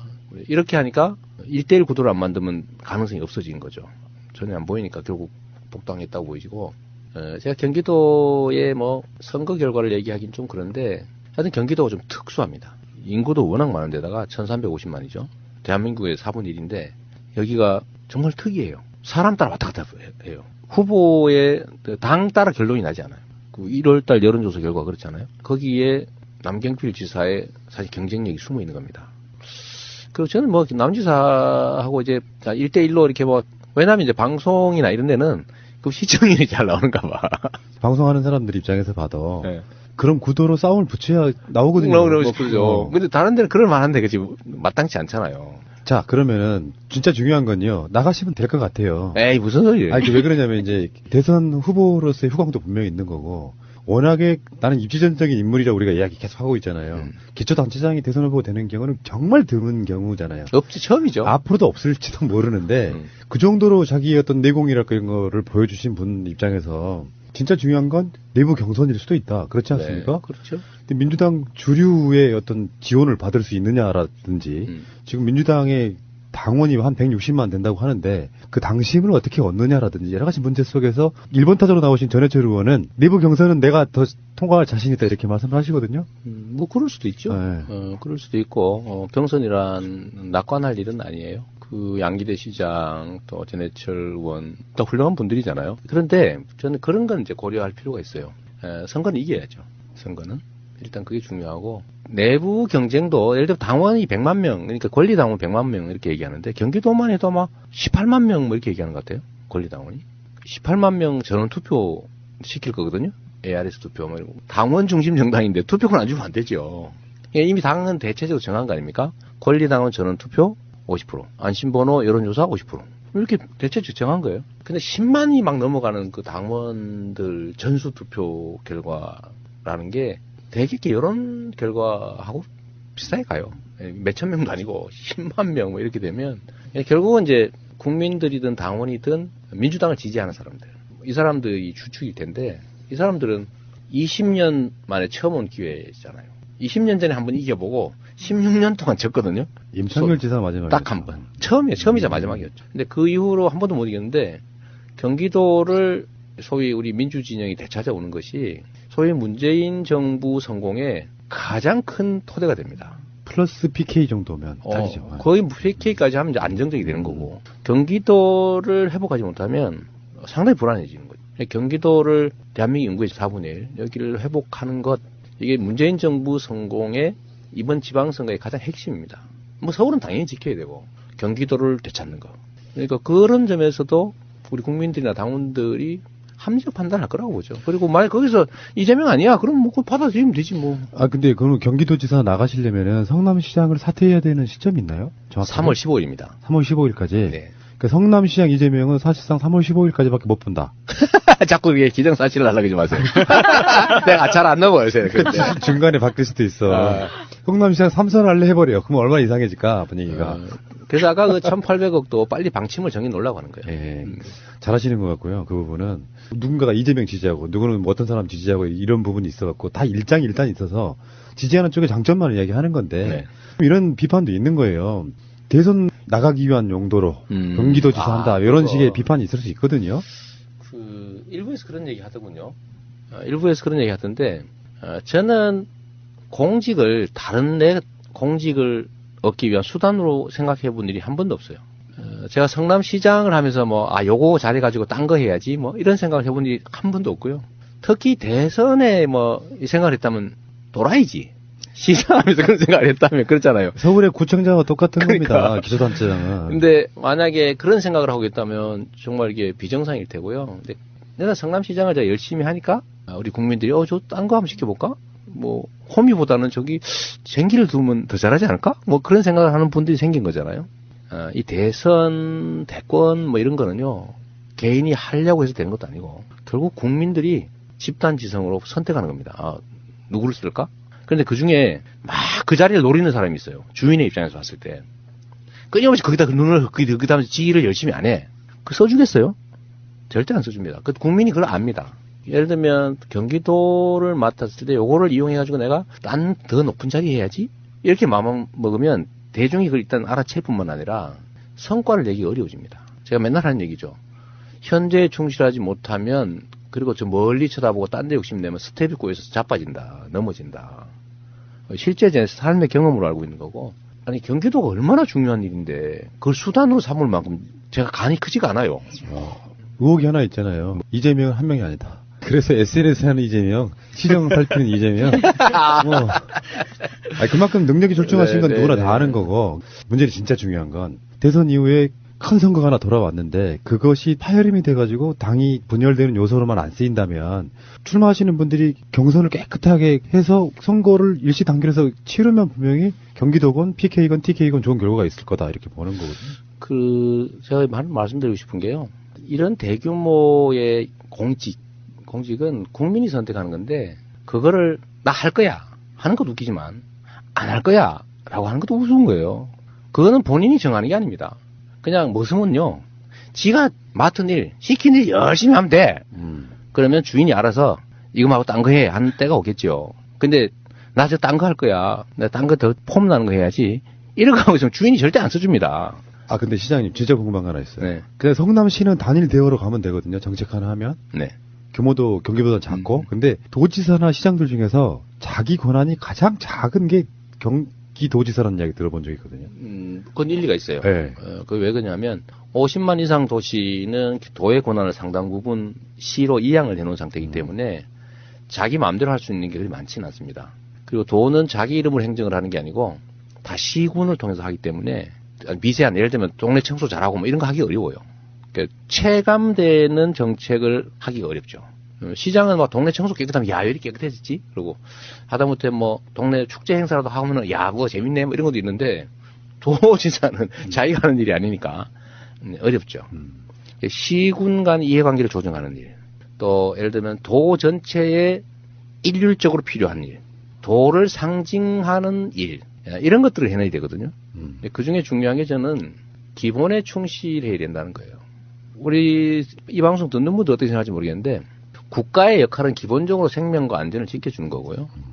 두 번째는 국민을 잘 살게 하는 건데 국가는 삽질을 하지 않습니다. 쉽게 말하면 노동을 하지 않아요. 국민을 잘 살게 하기 위해서 직접적 행위를 할 수가 없습니다. 결국 그 국가 구성원들이 또는 국가가 가진 자원들이 효율을 발휘할 수 있도록 조건을 만들어주는 게 국가가 하는 일이거든요. 그걸 잘하면 잘 사는 나라 되는 거예요. 근데 국가가 농사를 지어서 나눠 줄 수는 없거든. 그건 결국 뭐냐면 공정한 경쟁의 룰을 만들어주는 거예요. 즉 기본에 충실한 나라가 흥하는 나라입니다. 국가가 일자리가 생길 수 있는 환경을 조성하는 거죠. 근데 그게 다 기본에 가는 겁니다. 경쟁을 해도 뭐 효과도 없고 중소기업 해봐야 맨날 뺏기기나 하고 노동을 아무리 열심히 해도 맨날 그냥 손가락 빨고 야근, 특근, 잔업 맨날 해도 먹고 살기 죽도록 어렵고 이런 나라에서 무슨 희망이 있겠어요? 그러니까 그런 기본을 튼실하게 갖추는 거. 이게 이제 광역자치단체가 할 일 같습니다. 근데 그런 면에서 보면 오히려 그러니까 상대적으로 적은 게 맞아요. 시장은 지가 다 할 수 있거든. 그러니까. 근데 돈은 시군을 통해서 해야 돼. 재미는 좀 덜할 것 같아요. 재미는 덜하죠. 재미는 덜한데 분명히 총량으로서의 역할은 큽니다. 이재명 시장의 단점 하나 말씀드려볼까요? 너무 똑똑해요. 그러니까 인터뷰할 때 불편해. 그러니까 잠깐 쉬는 틈을 안 줘. 언제 치고 들어갈 때지 모르겠어. 노는 얘기 하나 해줄게. 그러면. 네. 성남시가 돈이 많아서 그 복지정책 많이 한다 이런 얘기 있잖아. 이것도 일종의 프레임인데 자 예를 하나 들어볼게요. 고등학생들한테 교복 주는 거 이게 돈 많아서 하는 것 같이 생각되지만 전혀 아닙니다. 30만 원이거든요. 근데 학생이 최대 8,000명이에요. 10,000명 채워가면 30억이죠. 시민 1인당 얼마예요? 100만 명이니까 3,000원입니까? 그렇죠. 네. 1인당 3,000원이죠. 1인당 3,000원. 만약에 제가 어디라고는 안 하고 어디 군 하나 군. 예를 들면 인구 7만 되는 군이 있다고 쳐보세요. 거기에 예산이 보통 3, 4천억 됩니다. 정부에서 주는 예산이 있거든요. 거기에 고등학교 입학생 몇 명 될 것 같아요? 500명. 500명밖에 안 됩니다. 그러면 1억 5천이면 돼요.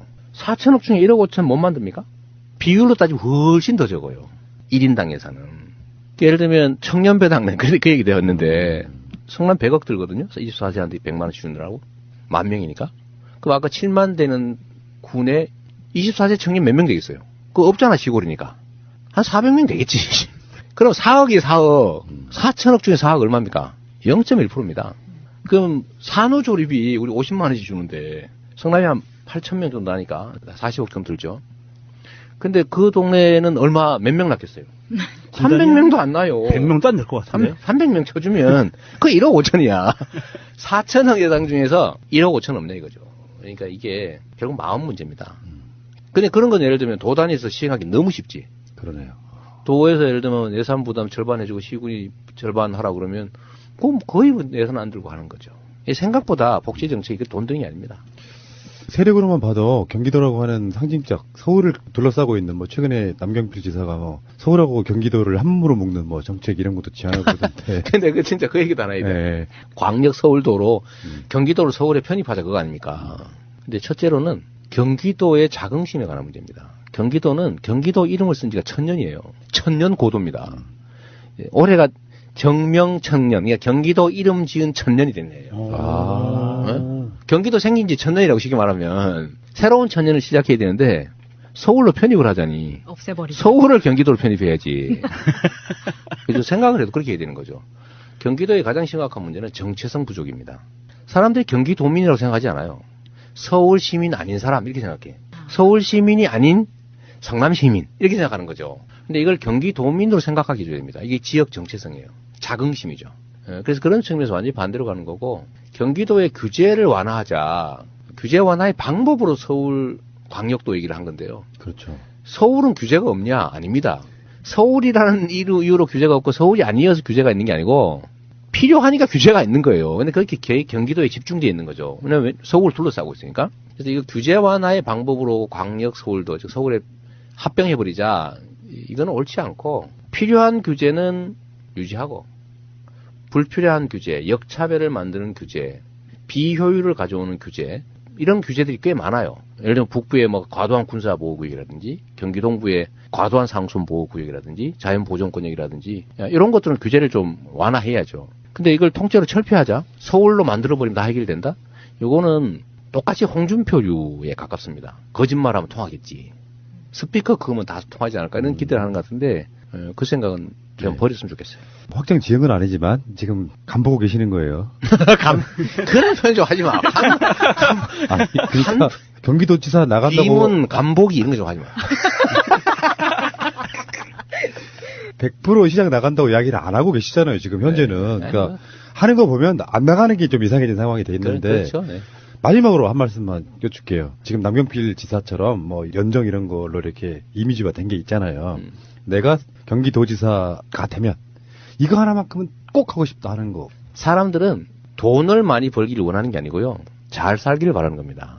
잘 살기를 바라는 그 수단의 하나로 돈을 바라죠. 경제 성장도 그렇고 지역 발전도 그런데 예를 들면 경기도에서 경기도민이 잘 사는 방법은 뭘까? 일단 좀 미세먼지 이런 거 대기 오염 문제잖아요. 뭐 요새 미세먼지 너무 막 엄청난 것처럼 보이시는데 사실 대기 오염 문제입니다. 과거의 수질 오염. 수질 오염 문제는 지금 많이 완화되고 있어요. 대기 오염이 이제 근본적인 문제로 사람들이 느끼기 시작한 거죠. 이런 삶의 환경의 문제. 깨끗한 환경에서 잘 살게 하는 거. 이게 되게 중요하다고요. 이거야말로 개인이 아니라 공공이 해야 될 일이죠. 일자리를 만들고 산업을 발전시키고 경제를 성장시키고 이거는 원래 하는 거야 맨날. 근데 거기에 예를 들면 경기도만이 할 수 있는 거. 복지를 확대하는 거. 더 나은 삶을 위해서. 경기도가 가진 기회와 자원들을 좀 더 효율성을 발휘하게 하는 것. 쓸데없는 데다가 막 토목공사 하느라고 돈을 마구 없애는 것보다는 사람들한테 지역화폐로 출산 장려해주고 예를 들면 고등학생들 무상급식이라도 지원해주고 그게 지역화폐로 지급돼서 동네 골목 상권으로 살고 이럴 수 있다면 돈이 2배, 3배로 효율성 있게 쓰여지는 거잖아요. 그런 경기도가 가진 또는 그 지역이 가진 자원과 기회가 효율적으로 잘 쓰여지게 하는 거. 결국은 기본에 관한 것이다. 이 말씀 꼭 드리고 싶어요. 너무 막 우아한 뭐 동부가 뭐 첨단 뭐 도시 막 세계 뭐 허브 뭐 그런 거 안 했으면 좋겠어. 그냥 기본에 충실한 사람이 살만한 행복하게 질 높은 삶의 유지가 가능한 이런 쪽으로 가야죠. 자, 그 방송 들으시는 분들이 시간적으로 부족하다. 그거는 원래 정규 방송 있는 시간대 바로 앞에다가 성남시에서 이것밖에 시간이 없다. 난 그래서 내 책임은 아니고요. 나머지 부족한 부분들은 이 시장님이 굉장히 많은 인터뷰를 나가시거든요. 찾아서 들어보시고요. 저는 제가 소관할 상황은 아니고 마지막으로 이런 말씀 하나 드리고 싶어요. 정말 옛날에 엄청나게 친한 동네 형이었는데 동네 형이 이제 검사가 돼가지고 서울에서 연락이 잘 안 되는 그런 형. 그래서 한번 모시기도 힘들고. 뭐 그런 부분이 있는데. 미안합니다. 명절이나 한번 내려오시겠죠, 뭐. 고향에. 그것도 그렇고. 채널 청취자 여러분들, 부탁드리고 싶은 게 이런 게 있어요. 좀 길게 멀리 봐야 된다. 물론 저도 이제 잠깐 매몰돼가지고, 좀 지나친 오버로, 내부에 좀 손상을 준 게 있는 것 같아요. 되게 후회스럽기도 하고 그런데, 그러나 또 우리가 미래를 향해 가야 되니까, 작은 차이들, 이런 것들을 조금 좀 이겨내고 좀 더 길게 멀리 크게 보고 모두의 목표를 향해서 같이 힘을 좀 합치면 좋겠다 그런 생각이 많이 듭니다. 우리 사회가 과거보다 돈이 없는 것도 아니고 기술이 부족한 것도 아니고 사람들이 교육을 덜 받은 것도 아니고 분명히 기회 요인이 더 많은 사회예요. 과거에 비해서. 그런데 과거보다도 더 많은 사람들이 더 좌절하고 있거든요. 이유는 단순합니다. 우리가 가진 역량과 기회들을 특정 소수가 과도하게 많이 가지고 있고 경쟁의 룰이 매우 불공정하고 또 거기서 생긴 엄청난 격차들이 사람들로 하여금 아예 희망을 잃게 하잖아요. 근데 이런 사회를 극복하려면 엄청난 에너지가 필요합니다. 우리가 촛불을 들고 박근혜 정권을 내쫓을 때 얼마나 많은 에너지가 소요됐어요. 그러니까 앞으로 우리가 해야 될 격차를 해소하고 공정한 사회로 합리적인 사회로 만드는 일도 엄청난 에너지가 필요합니다. 그런데 좋은 측면과 나쁜 측면이 있죠. 좋은 측면은 우리가 한번 이겨봤다는 거예요. 총칼을 들지 않고도 촛불만 들고도 거대한 적폐 세력의 머리를 우리가 떼어냈잖아요.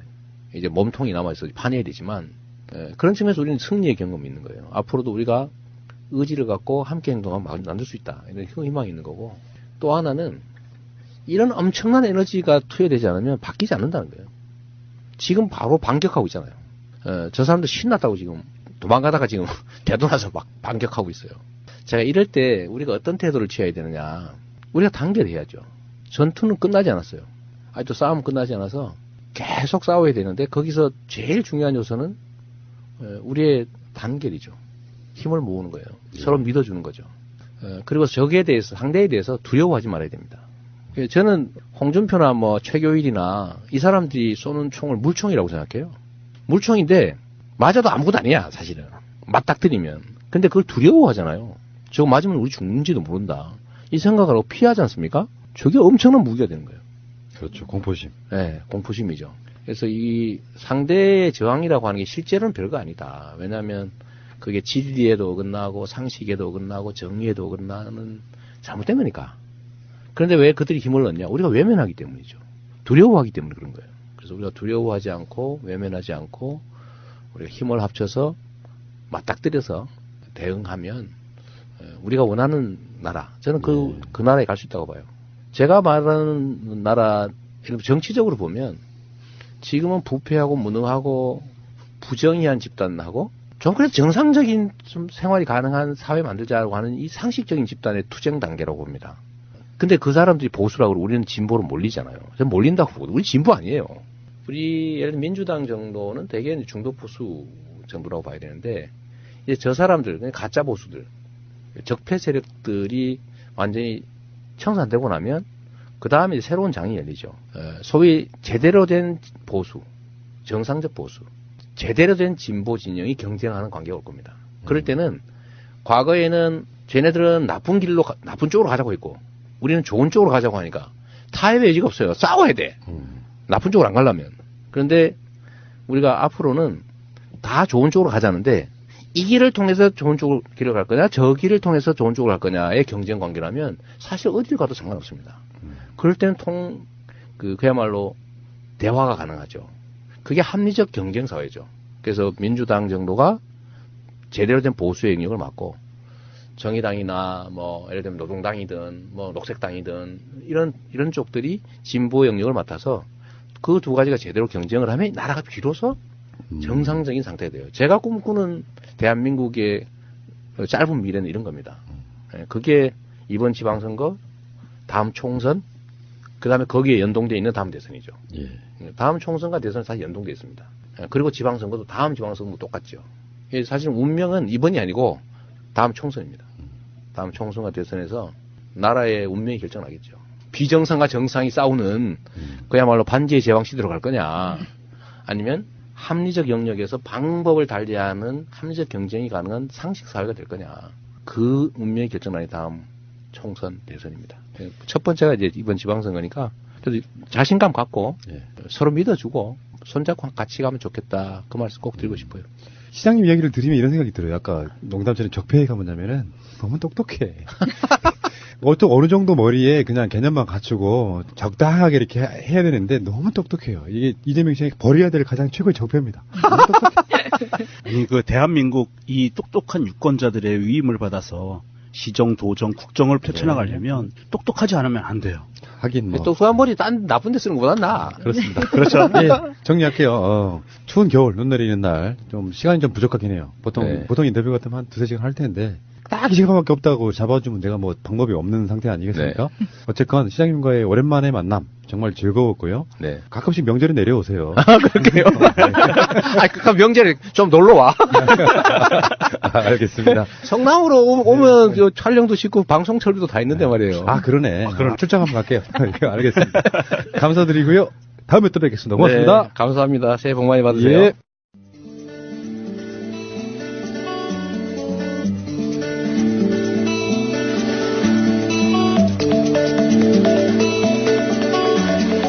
네버엔딩 스토리 25회 내 인생의 멘토 마차편 시작하겠습니다.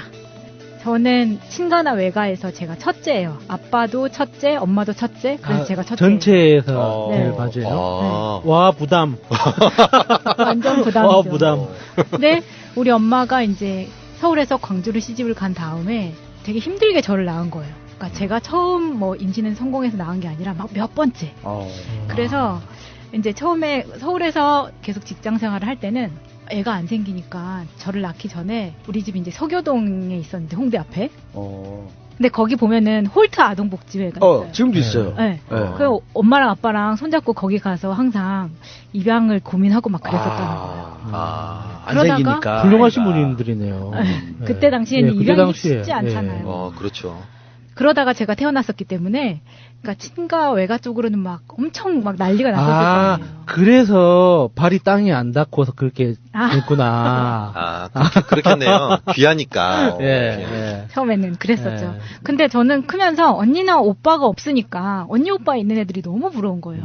근데 엄마한테 졸라서 동생은 낳을 수 있지만 언니 오빠는 생길 수가 없는 거잖아요. 이럴 수 있잖아. 사실 있다. 마차야, 너가 이해해준다니 이제 얘기할 수 있겠구나. 그래서 그런지 항상 마음을 의지할 때를 찾았었던 것 같아요. 그게 고3 때까지는 그게 부모님이었었던 것 같고, 이것도 나중에 안 건데, 고3 때 보면요, 광주 같은 데는 확실히 아침 7시 반까지 등교를 해서 영어 듣기 평가로 시작을 해서 밤 11시까지 자율학습을 해요. 와우, 빡세네요. 네. 그러면은 이제 11시까지 자율학습해서 집으로 갈 애들은 가는데, 기숙사에 있는 애들은 12시까지 기숙사 가서 이제 씻고 정리하고, 한 새벽 3시까지는 자율학습을 또 시키거든요.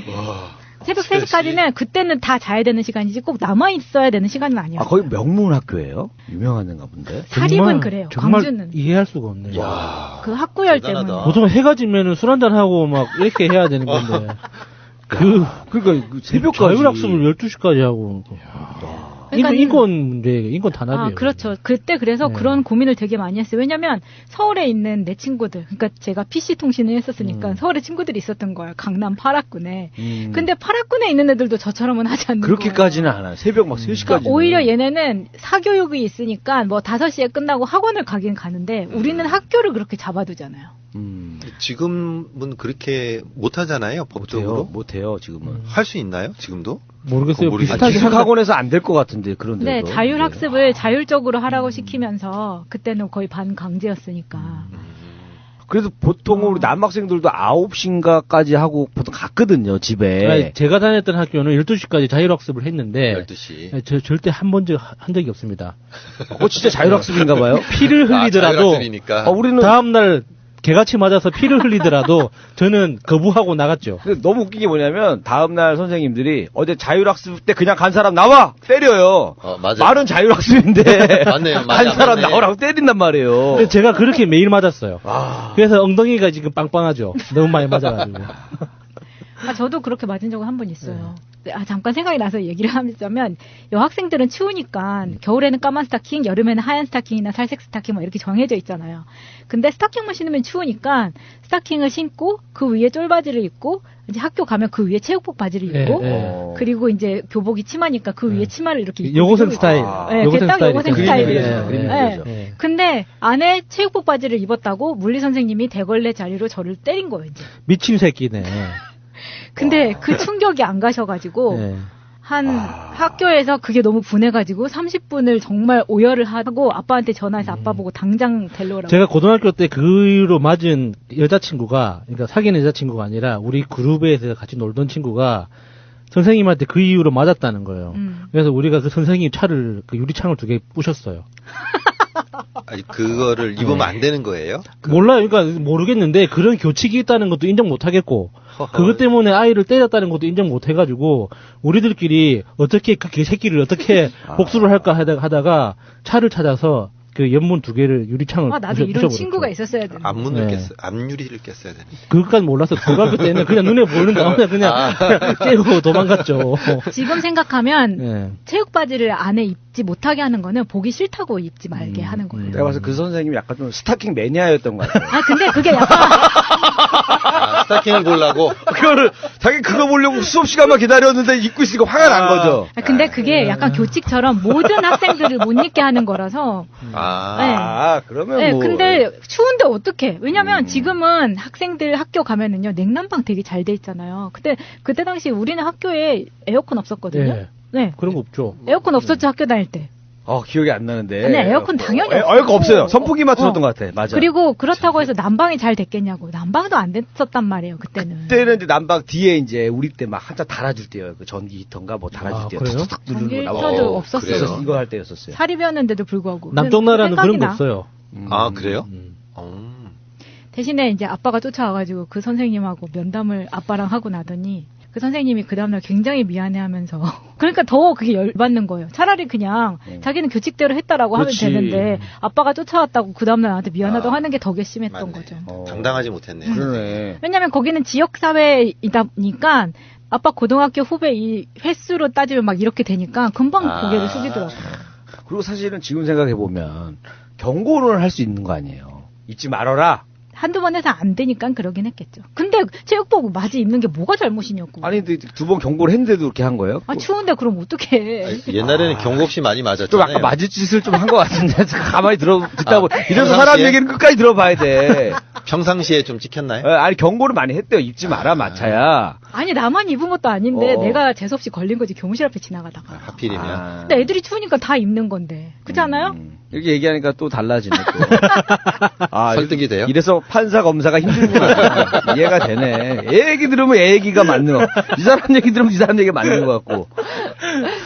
아무튼 그래서 그때 이제 생각을 해보니까 학교에 책상이 그때 다 나무로 되어 있는 거였기 때문에 거기에 흠집이 막 많이 나니까 거기에 천을 씌워요. 매점에서 막 1,000원 정도 하는 천 커버를 사서 그걸 씌운 다음에 또 그것만 씌우면은 금방 더러워지니까 그 위에 아스테이지를 깔아요. 아스테이지 정말 오랜만에 들어봤네요. 아스테이지. 그래서 아스테이지를 깔아서 이렇게 앞핀으로 다 박아서 정말 책상을 유리관 것처럼 이렇게 딱 그 만든 거. 아스테이지 이게 쉬운 말로 하면 투명 비닐. 투명 비닐. 옛날 책 사던 비닐. 네, 책 사는 거. 그래서 그거를 이제 한 달에 한 번씩 하는 거예요. 매번 갈아 끼우는 거예요.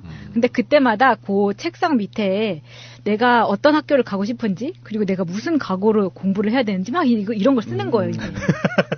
왜냐면 나는 여기서 꼭 어떻게 해서든지 난 재수는 못하겠어. 이 생활을 1년을 더 한다는 건 있을 수가 없다. 근데 그때 제가 부모님 사진을 그 안에다 넣어놓고 엄마 아빠가 나를 고생을 많이 하니까 내가 열심히 공부를 해야겠지 이걸로 계속 마음을 다잡았던 거예요. 그게 그때 제가 생각하면 그게 멘토였던 것 같은데 그게 대학교를 다니고 나서는 그게 이제 책상 앞에 그렇게 붙어있을 시간이 없고 또 내 책상이 아니니까 또. 그러니까 맞아, 안 되잖아. 부모님하고 보내던 시간이 많을 때보다는 아예 떨어져 있고 전화로만 가끔 연락하고 하다 보니까 나한테 다른 게 필요한 거예요.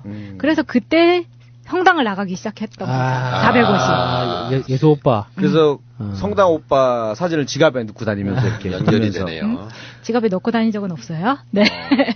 근데 여기에서 멘토라고 하자면 신부님이나 선교사님하고 성당을 이제 상담을 많이 했었죠. 그래서 저한테 안 좋은 영향이라고 장단점이 있겠지만 참는 걸 너무 많이 배운 거예요. 그러니까 신부님들은 네가 참아라. 아니면 뭐 순종해라. 막 이런 얘기 많이 하잖아요. 저도 기도해라. 정말 짜증났어요. 그 모든 그 결과가 그러니까 우리의 인간의 지혜가 부족해서다. 그래서 뭐 순종하는 거는 원래 인간의 숙명이다. 삼위일체의 신비는 우리가 이해할 수 없다. 그럴 거면은 왜 앞에 나서서 가르치고 아는 척을 하냐고. 그러니까 나는 제일 항상 싸웠거든요 신부님이랑. 제일 힘든 게 그거 같아요. 예를 들어서 저 친구가 나한테 이렇게 나쁜 짓을 해가지고 제가 너무 힘들어요, 괴로워요. 그럼 그 친구를 위해서 같이 기도해 볼까? 더 힘들 것 같아. 잠깐만요, 신부님 멘붕이 와가지고 저 내일부터 절 다녀야 될 것 같아. 안 맞는 것 같아요. 그럴 것 같아. 절에서도 참으라 그러잖아요. 참으라. 그래서 그 나중에는 차라리 이게 편해지는 거예요. 내가 그냥 쉽게 포기하게 만들었다 그래야 되나? 그러니까 그냥 받아들여. 막 이렇게 되니까 이게 내 권리를 주장하는 게 그때 학교를 졸업할 때까지는 괜찮았던 것 같아요. 왜냐면 크게 이렇게 이권으로 싸우거나 사회생활에 문제가 없었기 때문에.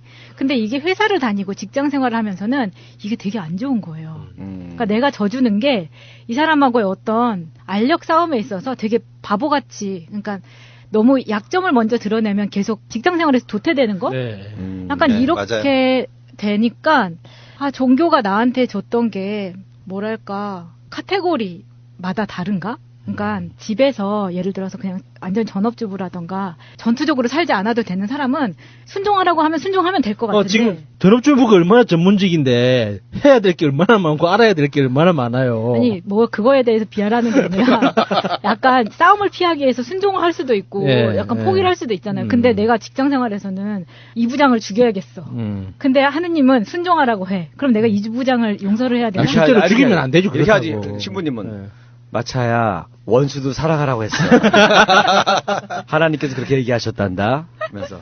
그러니까 그게 저한테도 멘토가 종교였다가 책이었다가 책에서 막 찾다가 아니면 그 다음에는 내가 뭐 어떤 조언 항상 이 사람이 가면 다음 사람 어떤 타겟을 만들어서 이 사람만 계속 쫓아서 막 이 사람은 어떻게 살았지? 막 이런 걸 연구하고 막 그랬던 시간이 있었던 것 같아요. 그게 책의 작가가 되기도 했고 뭐 신부님들이 되기도 했고 막 그랬었는데 그러다 보니까 나중에는 그러니까 지금도 그런데 이거는 백화점이나 쇼핑몰 갔을 때보다 확실히 서점이나 도서관에 가면은 막 아드레날린 흥분되는 게 훨씬 큰 건 있어요. 왜냐하면 내가 이거를 한정된 시간에 다 못 읽고 나가잖아요. 네. 근데 읽고 싶은 책은 너무 많고. 그럴 때 내가 막 시간적으로 되게 쫓기는데 다 못하는 거에 대한 막 엄청 아쉬운 게 있는 거예요. 그 아쉬워하는 나 자신이 너무 괜찮아. 네. 근데 도서관에서 딱 나와서 내가 딴짓을 하느라 책을 볼 시간이 없어. 빌려온 책은 막 이렇게 많은데. 그래서 갖다 줄 때 또 짜증나고. 막 이런 거죠.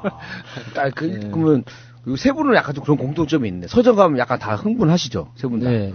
저는 최근에는 안 해요. 예전에는 많이 흥분하셨는데. 예전에 흥분 많이 지금은 그냥 그 귀농만 보면 그냥 흥분하시죠? 귀농도 지금 농사 지금 너무 힘들어요. 근데 확실히 죽을 뻔했어요. 책을 보고 내가 좀 배워서 성장하거나 글을 좀 잘 쓰거나 이렇게 됐을 때 보람을 느끼니까 막 너무 막 나의 지적인 허영심을 채워주고 싶은 막 이런 게 생기는 거죠. 예, 책도 예전이랑 좀 제목이 많이 바뀐 게 옛날에는 뭐 화를 참는 법 뭐 이런 책들이 유행했잖아요. 화나면 참지 마라. 요즘에 이런 책이 또 유행하더라고요. 약간 그런 식으로 제가 봤던 나의 감정에 충실해라 이런 거. 제가 봤던 가장 배신하는 그 제목이 멈추면 비로소 보이는 것들 있잖아요. 근데 스님이 그 쓰신 거. 예. 직접 그 책을 쓴 사람은 졸라 달려가더라고요. 그러니까 그 좀 바람의 저항도 안 받으시려고 머리도 이렇게 많이 미시고. 그러니까 다 사람들 다 멈추라고 해놓고 지 혼자 막 달려가고. 맞아요. 앞뒤 안 맞는 거 많아요. 그래서 이제 회사 다니면서 생각해봤던 멘토들을 생각해봤는데 그때 이제 분야별로 멘토가 달랐다고 했잖아요. 정말 그랬던 것 같아요. 그러니까 제가 어릴 때는 뭐 남친에 대해서 상담하는 상사가 따로 있고 선배가 따로 있고 진로에 대해서 상담하는 거, 가정 상담하는 거 이제 막 이렇게 좀 나눠지는 거예요. 잘하는 사람한테 물어봐야 되니까. 맞아. 근데 첫 회사 다닐 때 제가 지금 생각해도 내가 진짜 순진했었구나라고 생각이 드는 한 장면이 있는데 그게 뭐냐면 남자친구하고 헤어졌어요, 이제. 그러니까 저보다 나이가 어린 애랑 사귀었었는데 내가 너무 뻔한 스토리에 내가 먼저 직장 생활을 하고 얘는 군대를 이제 제대하고 나오면서 이제 헤어지는 그런 거였어요. 이런 경우에는 보통 그 여자분들이 욕을 많이 먹는 상황 아닙니까? 이 상황에서. 남자 힘든데 제대 이제 막 해서 제대하면 좋지 뭐 일자리도 힘들어. 없고 아무것도 없는데 그동안 착하게 잘 있던 여자친구 갑자기 직장 들여가면서 아니에요. 그 제대한 남자는 우주 전쟁도 이렇게 다 막을 수 있을 정도의 자신감이 있기 때문에 어떤 상황에서도 꿋꿋해요. 제대한 남자는 그런 거죠. 나는 엄청 의지했을 것 같은데 아니네. 근데 그때 제가 이거에 대해서 너무 막 죽이고 싶은 거예요. 또 그 남자친구를? 남자친구를. 근데 이걸 어디다 정말 말할 데가 없는 거야. 그래서 같은 부서에 이제 과장님한테 얘기를 했는데 그 남자 과장님이었어요. 총각이었어요. 근데 나는 그 사람은 이성적으로 전혀 느끼지 않아서 서로. 그래서 그냥 너무 친구처럼 지냈는데 한 번은 과장님이 그때 한참 처음 복층 원룸이 생긴 거예요. 오피스텔. 그래서 놀러를 가자 해가지고 갔는데 정말 아무렇지도 않게 갔거든요. 근데 가서 내가 막 남자친구랑 헤어져가지고 열받아가지고 그 집에서 과장님이랑 같이 돈가스 시켜 먹고 케이블 TV 각각 따로. 그러니까 과장님은 바닥에서 보고 저는 소파에서 보다가 나는 거기서 자고 그 다음날 아침에 일어나서 집에 갔거든요. 그 주말이어가지고. 단둘이서? 근데 그게 아무렇지도 않았어. 아무 일도 없었어. 그리고. 근데 나중에 그 얘기를 그 과장님의 부서장이 야, 너 주말에 뭐 했냐 그랬더니 뭐 마차 집에 놀러 와가지고 돈가스 먹고 TV 보고 그렇게 놀았어요 이렇게 이야기를 했는데 그 사람도 개념이 없었던 거지. 순수했네. 그분도 순수했어. 그 부서장님이 두 분이 비슷했네요. 야 니네 뭐냐 이렇게 된 거야. 그걸 물어볼 수 있죠. 네. 네, 상황이. 그래서 근데 난 지금 생각해도 뭐냐? 내가 참 그 사람들한테 모자란 건가 아니 충분히 지금 생각하면 그랬을 수 있을 것 같아. 네, 근데 그때만 해도 제가 막 남자랑 그때도 잡은 적도 한 번도 없고 막 그러니까 남자를 보는 눈이 너무 순수했던 거죠. 순수했네. 그냥 친구랑 똑같다고 생각을 했던 거죠. 그럴 그게 너무 수 있죠. 늦었었거든요. 그러니까 저는. 제대한 남자친구한테도 그런 식으로 했으면 남자친구가 싫어하죠. 그랬나 봐. 나는 그럼 생각하니까. 이게 지금 막 에너지가 지금 뭐 난리가 나는 에너지로 제대를 했는데 이제 그거예요? 그럼 난리가 나는데 그랬나 봐. 2년 반을 사귀었는데 참다가 이제 이거 뭐 자기가 무슨 종교식을 치르는 것도 아니고 용서할 수 없지. 헤어지자 힘들게 꺼냈을 거야. 힘들게 꺼냈는데 그것도 왜 그런지도 모르고서는 또 화를 내고 이러니 이제 또 이제 그랬던 멘토라고 하기 그랬던 게 생각이 나. 그리고 내가 지금 생각하면 만약에 뭐 내 동생이나 후배가 총각 과장님 집에 돈가스 먹고 그랬다면 너 미쳤냐라고 얘기할 것 같은데. 너네 뭐냐? 저는 진짜 그때 20대 중반 때까지도 그랬다는 거죠.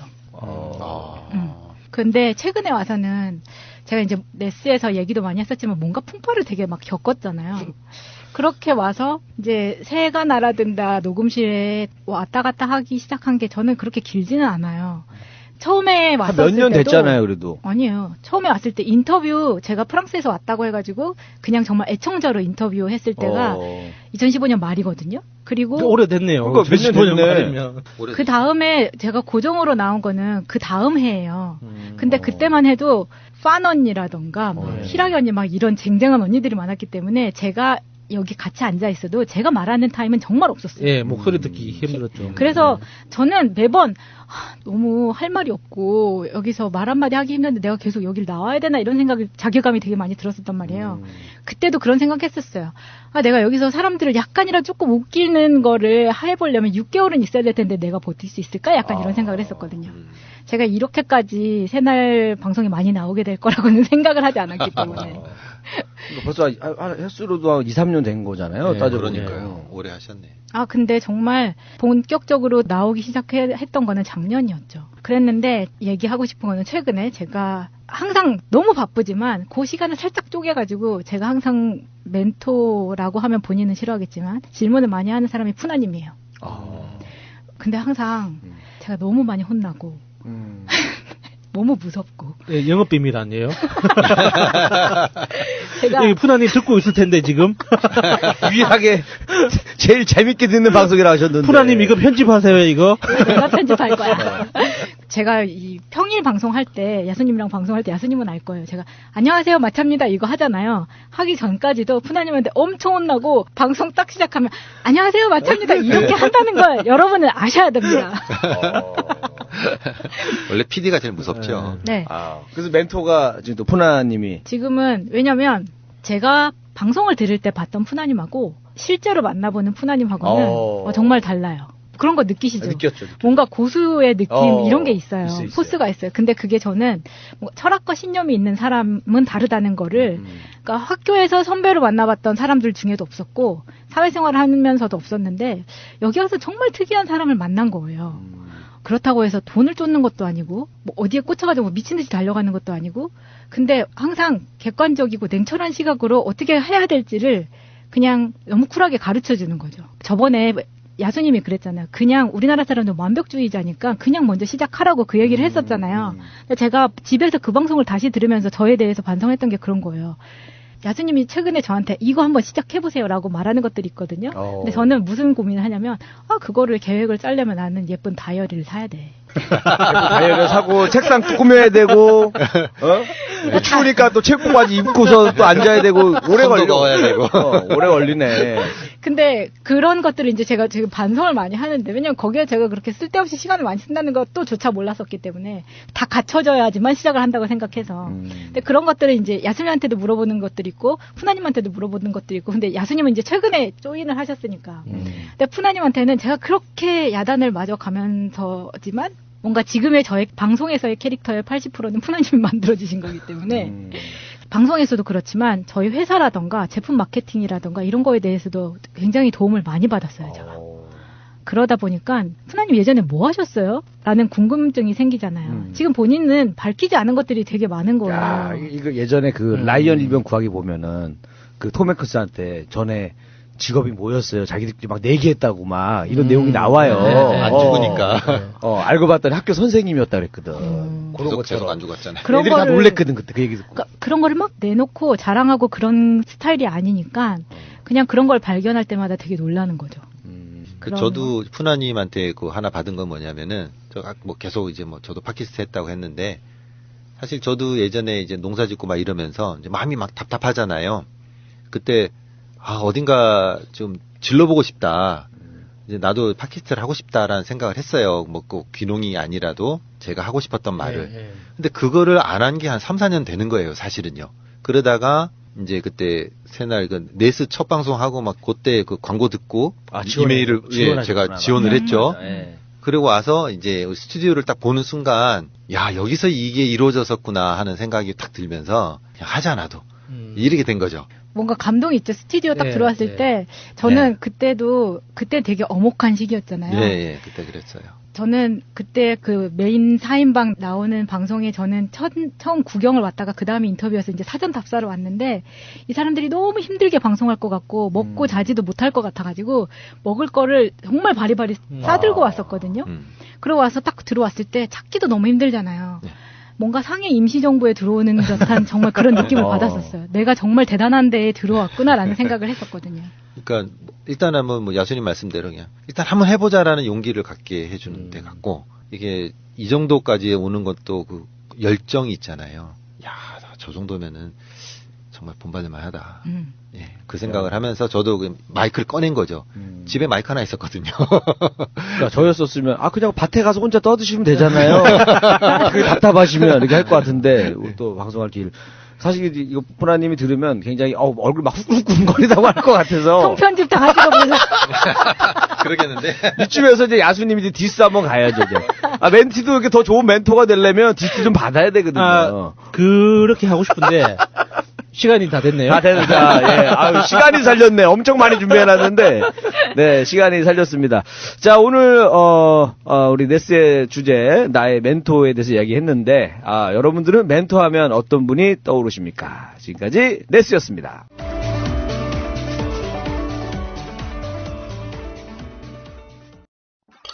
와, 셀카봉 고급스럽다. 엑서리스 셀카봉 몰라? 유희열이 꽃보다 청춘에서 사용해서 화제가 된 그 셀카봉 말이야. 셀카봉이 다 같이 뭐가 달라? 뭐야, 이거 비주얼부터 다르잖아. 싸구려 셀카봉이 아니네? 어디, 싸구려랑 비교하지 마. 예술의 나라 프랑스가 만든 최고급 셀카봉이야. 난 스마트폰 말고 디카도 되는 셀카봉 있었으면 좋겠어. 엑서리스는 3kg DSLR까지 가능하단 말이야. 오. 그리고 어떤 크기의 핸드폰도 셀카 촬영이 가능하다고. 근데 이거 어디서 사는 거냐? 액션스튜디오.co.kr 또는 포털에서 엑서리스를 검색해봐. 홈페이지에서만 특가 판매 중이야. 이거 방송 준비 안 하지? 그런데 엑서리스가 뭐냐? 셀카 마니아라면 누구나 갖고 싶은 셀카봉. 럭셔리하네요. 엑소리스 홈페이지로 오시면 50% 이상 할인된 가격으로 구입하실 수 있습니다. 있습니다. 있습니다. 있습니다. 있습니다. 있습니다. 있습니다. 있습니다. 있습니다. 있습니다. 있습니다.